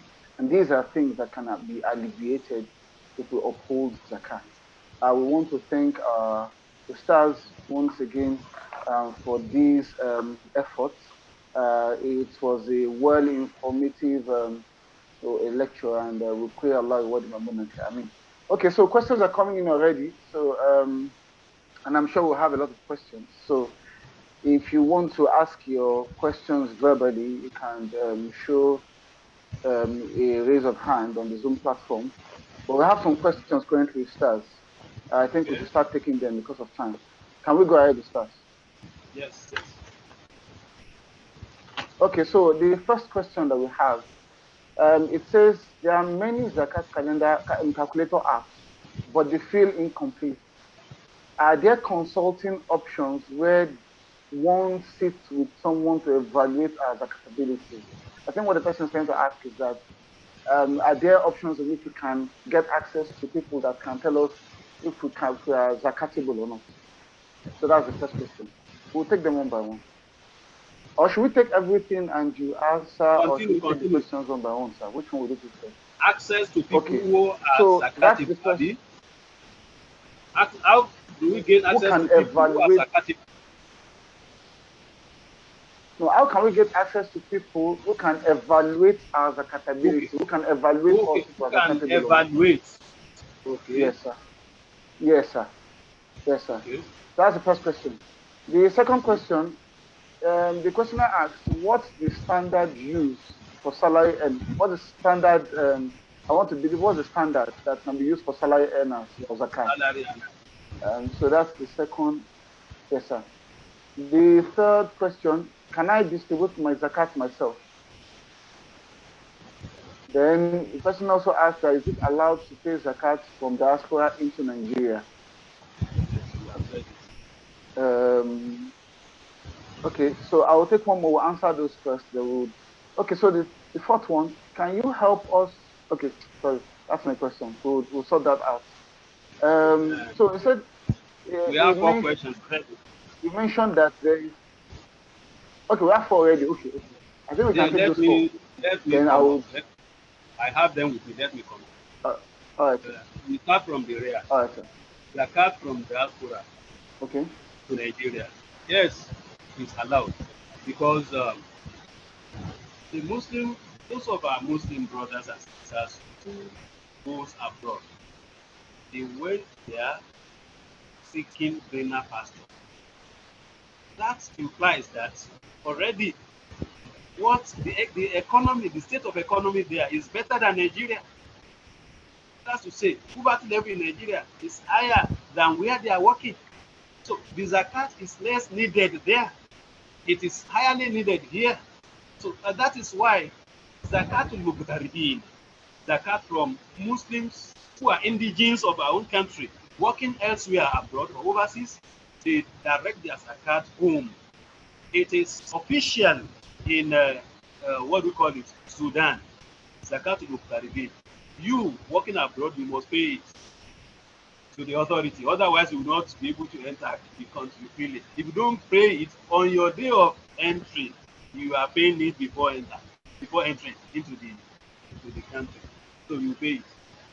Then can I distribute my zakat myself? To who? How will you know that this is poor? This is needed. This is indebted. Then how will you ensure that there will not be multiple benefiting from different type of different payers? What's supposed to go for 2, 3, or 4, or 5 will remain with only one person. And the wisdom behind having a central distribution is that that the distribution is perfect, that it doesn't reside with those that have only. So by the time 3 or 4 people give to just only one person, because I'm distributing by myself, you see that others who are also potential recipients, they will not be able to have access to benefit from zakat. So to pay it to zakat commissions where government are collecting it, pay it to zakat committees where NGOs are collecting it, where foundations, zakat foundations like that of Zakat and Zakat Foundation, and you can see our address and our bank account there too. So this is obliged on you to pay it because you centralize. You can only recommend. You only recommend a beneficiary you know. By the time we interview that person, if he qualifies, he gets that. He may even need more than what you are giving him. Then standard for salary earners. Standard is that one, he has enough, but he has more. He has excess. There is what we call basic needs or essential needs, and there is the luxury, something you necessarily need. For example, feeding, house key, wardrobe allowance, servicing your vehicle. All these are basic needs. They are essential needs you must cater for from whatever happens to be in. You deduct it from the salary. But you want to buy a land, you want to change your car. This is luxury. We are talking in terms of some people who are hungry, some people who are sick, some people who are needy. They could not meet the 3 square meal that the whole one food in their life. 0, 0, 0. So these people need food and drink. Your own luxury should not be considered. So the money, once you are having excess, that can go for land, that can go for vehicle, that can go for investment, for example. First of all, pay zakat, 1/40. So any Muslims in Nigeria today earning between 500,000 and above, unlimited and above. In Nigeria today, you are having from 500,000 on monthly basis and above.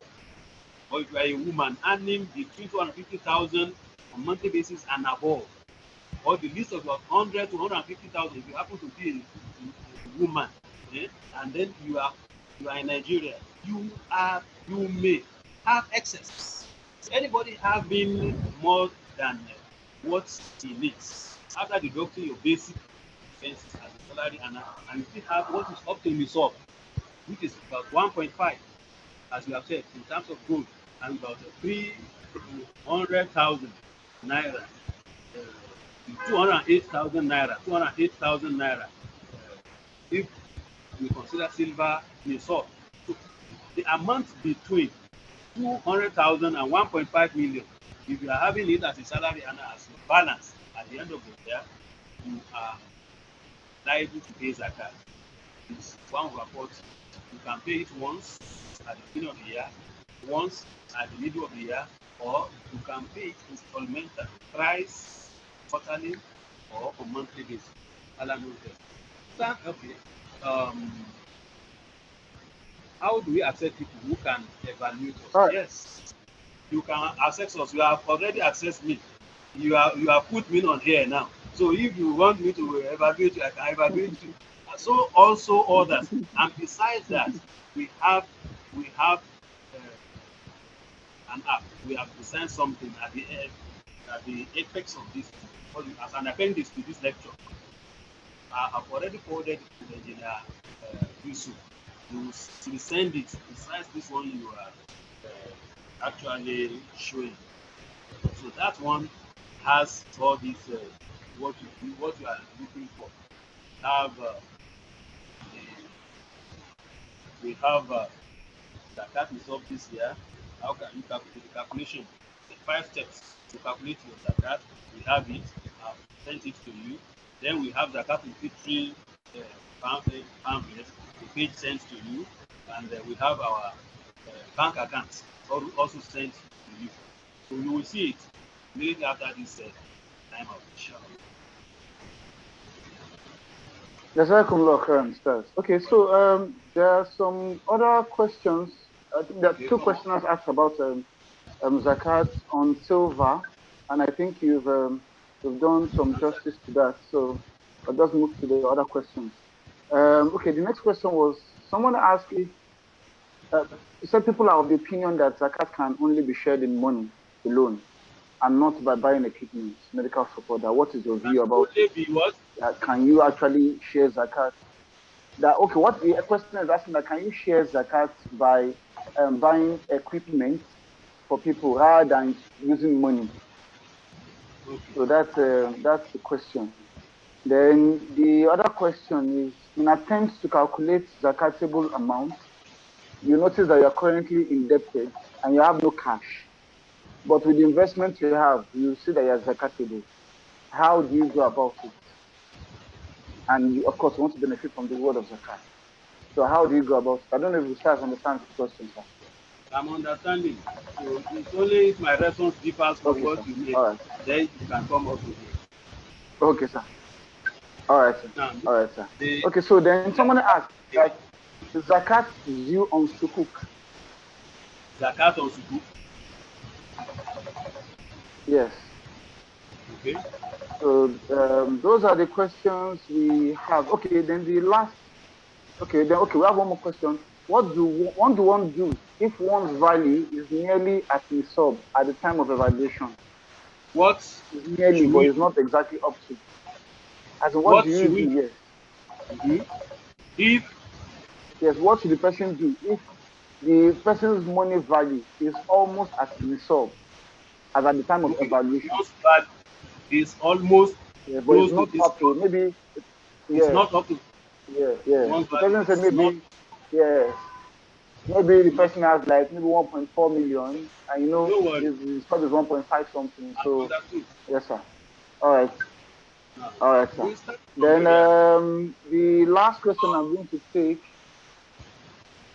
is: can we give zakat to a poor who does not have business or work experience to put the zakat money to use, other than to use the money to take care of personal needs? He said, can we give zakat to a poor person?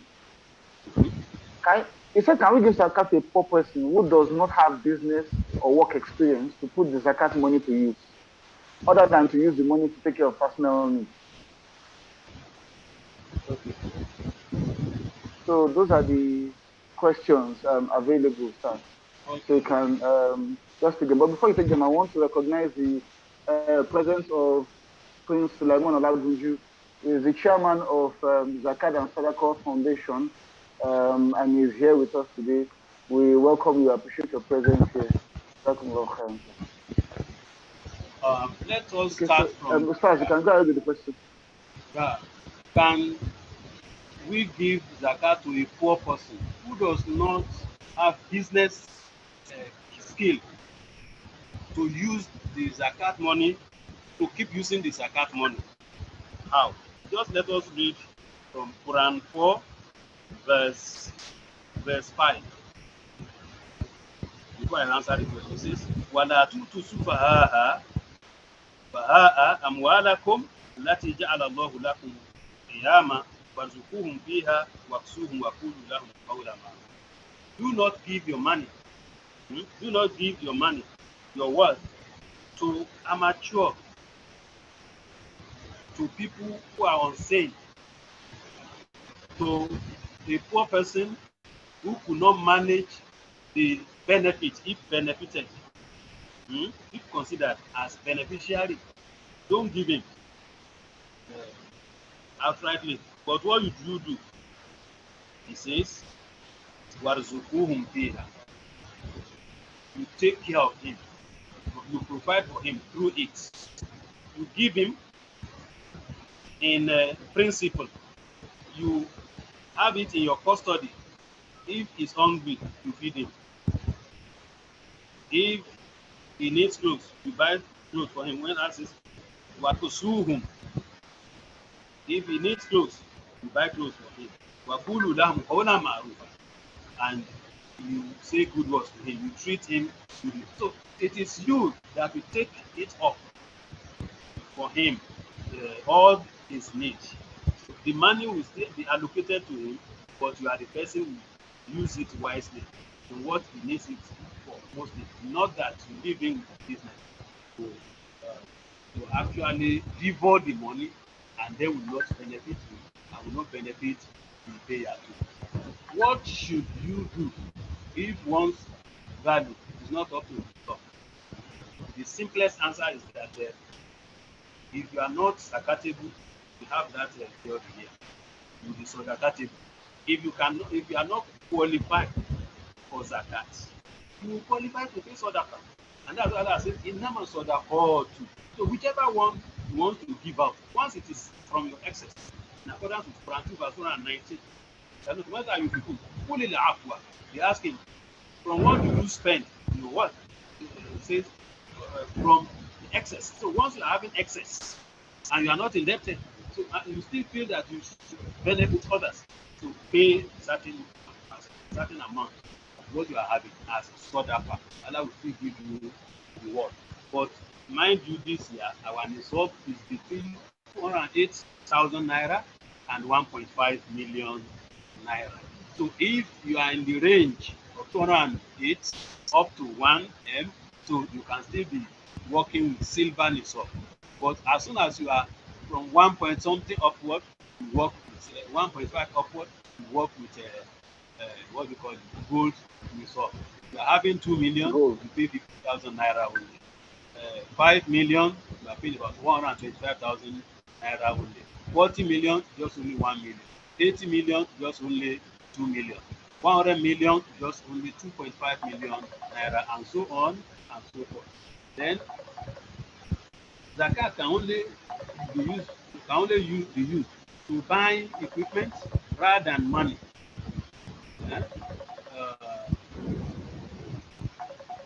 If you want to consider someone worthy of benefiting from zakat, after interview and what have you, you feel that this person needs being empowered.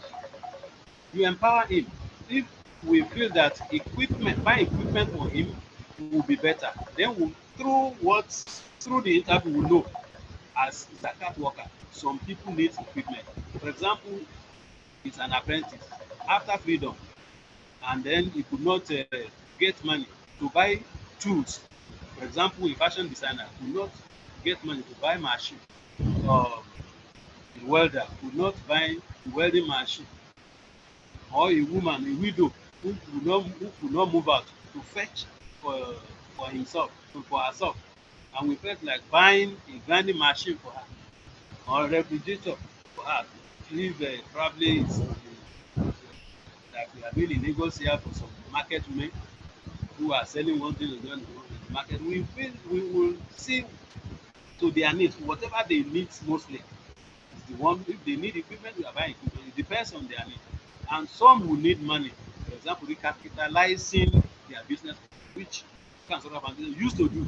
And we have a dedicated officer for that who used to go to the market and look at interview these people while collecting from them Zakat and Sadaqah is also seeing who is Zakat, who will be a potential Zakat recipient among them. So if indebted, and yet you still feel that you are investing, and that investment is still telling you with your balance that you are zakatable, how do you do? Well, I've told you that when you say you are indebted, until you are evaluated by zakat workers, it is then we will tell you that this debt is a luxury or it's a debt you must deduct from your balance.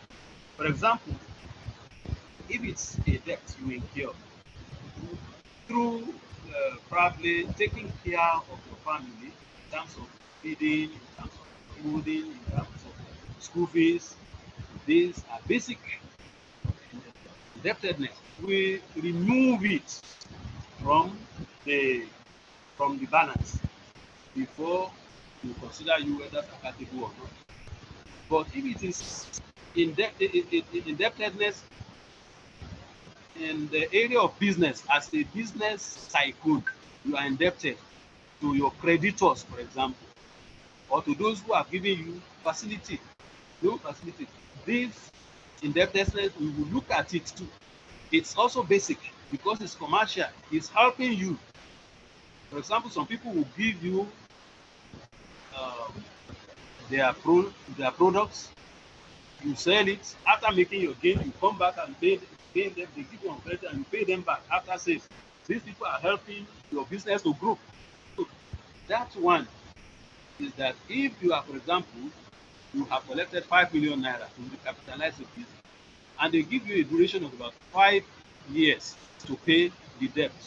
So that to say, on yearly basis, you are obliged to redeem or to pay back 1 million naira only. If your business balance account is telling you that you are having about 2.5 million naira as surplus in your investment, that to say, your investment is telling you that you are zakatable.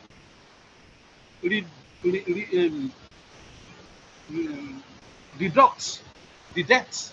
What is the debt? For that year, it is 1 million naira. So you are left with 1.5 million naira as your surplus. That 1 million, without 1.5 million naira divided by 40, you are paying back about 37,500 naira only. So that is that. And after 5 years, you have redeemed the whole debt, and then you are now free, and you are having about a 5 million naira surplus, 10 million naira surplus. Everything will be divided by 40 to pay your zakat accordingly. I think those are the added questions. Ustaz, there is one more question that you missed out. The person asked that if you are calculated that you are zakatable. Zakat on sukuk. Yes. And apart from that too, there's one that, yes, sir. Okay. Let me answer that. Zakat on sukuk. Sukuk is an investment. Okay. All right. Some of us who have invested in sukuk, especially the ones sold by the federal government, they are giving you dividends on quarterly basis or twice a year. So once you both the capital you invested and the proceeds at the point of payment of zakat, you add them together to your surplus, and then you divide by 40, and then you pay your zakat. So if you want to say I miss out again, last one say. Yes, the questioner asks that if the person has been evaluated to be zakatable, but at that point, maybe due to the person's investment, and at that point in time, he does not have any cash to pay zakat, what can the person does not have any money to They pay can, zakat. they can use zakat since What it can the is person do? business, since it is a trade, zakat on trade, zakat on investment. He can use the items he has in stock to pay zakat, to pay his zakat. Okay. So if he cannot use that, then he can pay installmentally. How much does he have? For example, if it is 1 million naira and he's paying just only 25,000 naira as a zakat from that 1 million naira, he can bring out some items from his shop, about 10,000 naira items, and then with cash of 15,000 naira or 15,000 naira items, 10,000 naira cash, and pay his zakat, mixing the two together, the trade items and the cash. So if he doesn't have at all, and he cannot use the what we call it, the items having in his shop, then he waits until he sells something, and as soon as he's selling, making gain, to start to pay the zakat installmentally. That 25,000 naira, he can pay it within 25 days. This day he has made the 5,000 naira gain, 1,000 naira zakat, and after a month you see him netting off zakat too. Allah knows this. Okay, sir. Okay, lastly, somebody asked that can we pay zakat to non-Muslims? That will be the last Can we question. pay zakat to non-Muslims? Yes. To non-Muslims, yes. And among the recipients of zakat, wal-mu'allafa qulubuhum, and for those whose hearts are to be reconciled. Those whose hearts are to be reconciled is either they are new converts who are newly coming into the fold of Islam, or they are enemies who are yet to revert to Islam, but we are arousing their interest to become one, to become a Muslim. So non-Muslims under that window of zakat recipients, according to Quran 9 verse 60, they are also legible. They deserve zakat. And that's what we do in Nigeria. Both Zakat and Solar Foundation and some other commissions too. They are paying, they ensure that non-Muslims who come to them as potential zakat recipients are attended to and are helped and assisted in accordance with our capability and talent.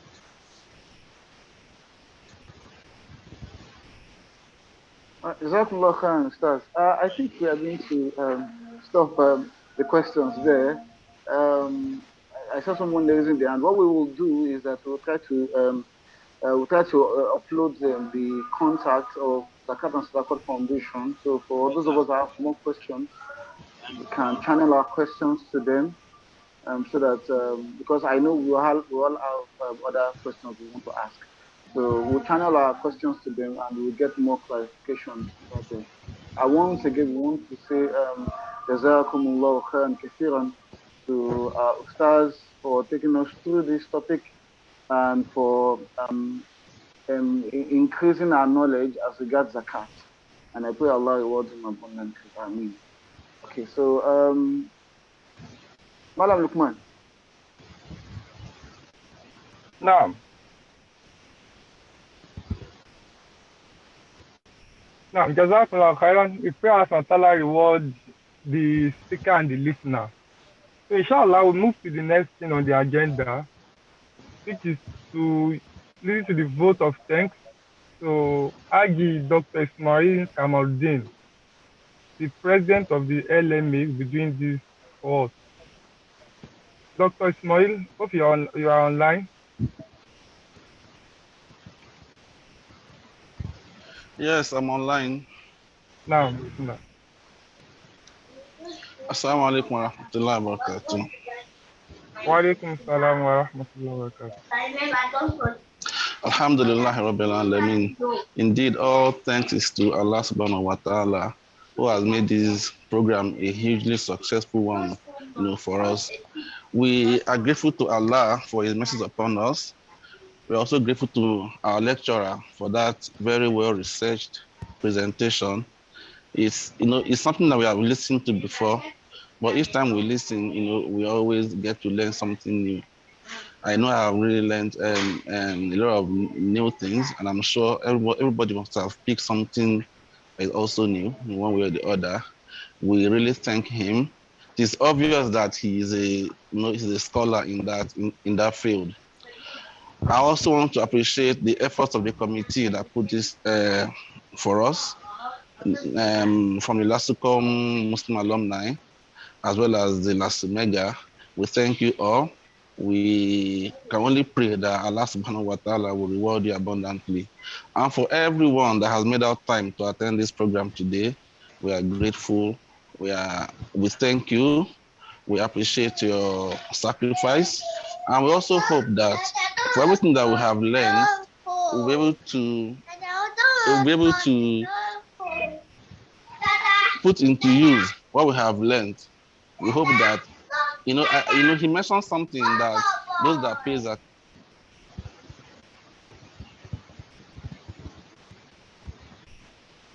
Dr. Ismail, your mic is off. Kindly unmute.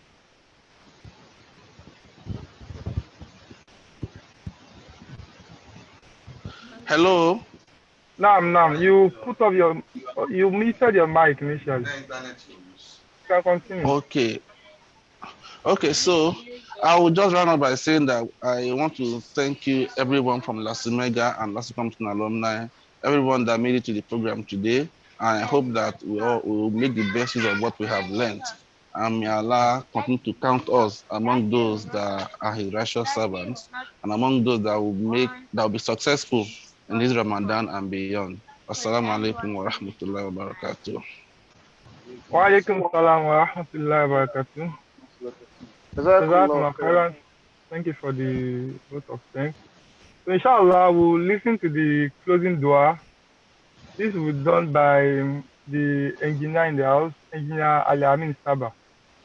Engineer Saba, before we get the closing dua, I just want to mention that this lecture is on YouTube. For those of us who missed out, we can check us on YouTube and we'll see this lecture there. I pray Allah makes it beneficial for each and every one of us. You can go ahead.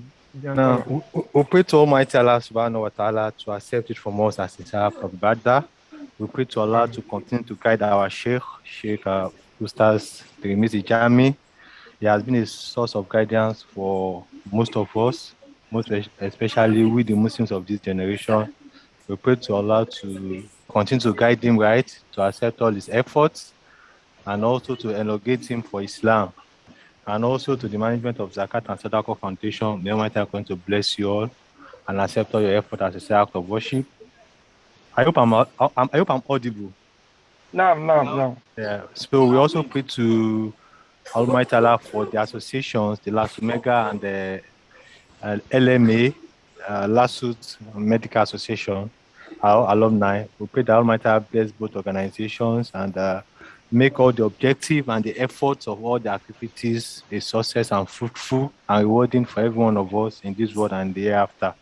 May Almighty accept our Ramadan, our fasting, our ibadat, and count us among sincere Muslims that would witness many more of it on the surface of the earth. ربنا تقبل منا إنك أنت السميع العليم وتب علينا يا مولانا إنك أنت التواب الرحيم واغفر لنا وارحمنا إنك أنت الغفور الرحيم برحمتك يا أرحم الراحمين اللهم إنك عفو تحب العفو فاعف عنا واغفر لنا وارحمنا أنت مولانا فانصرنا على القوم الكافرين ربنا آتنا في الدنيا حسنة وفي الآخرة حسنة وقنا عذاب النار وصلى الله على نبينا محمد وعلى آله وصحبه الأخيار وسلم تسليما كثيرا وآخر دعوانا الحمد لله رب العالمين سبحان ربك رب العزة عما يصفون والسلام على المرسلين والحمد لله رب العالمين. So Nabi Kareem.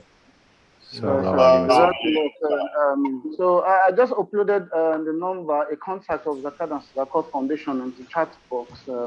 For those of us who want that, we can go through that and get more clarifications on Zakat. I pray Allah reward us all abundantly. I want to appreciate each and every one of us, our lecturer, and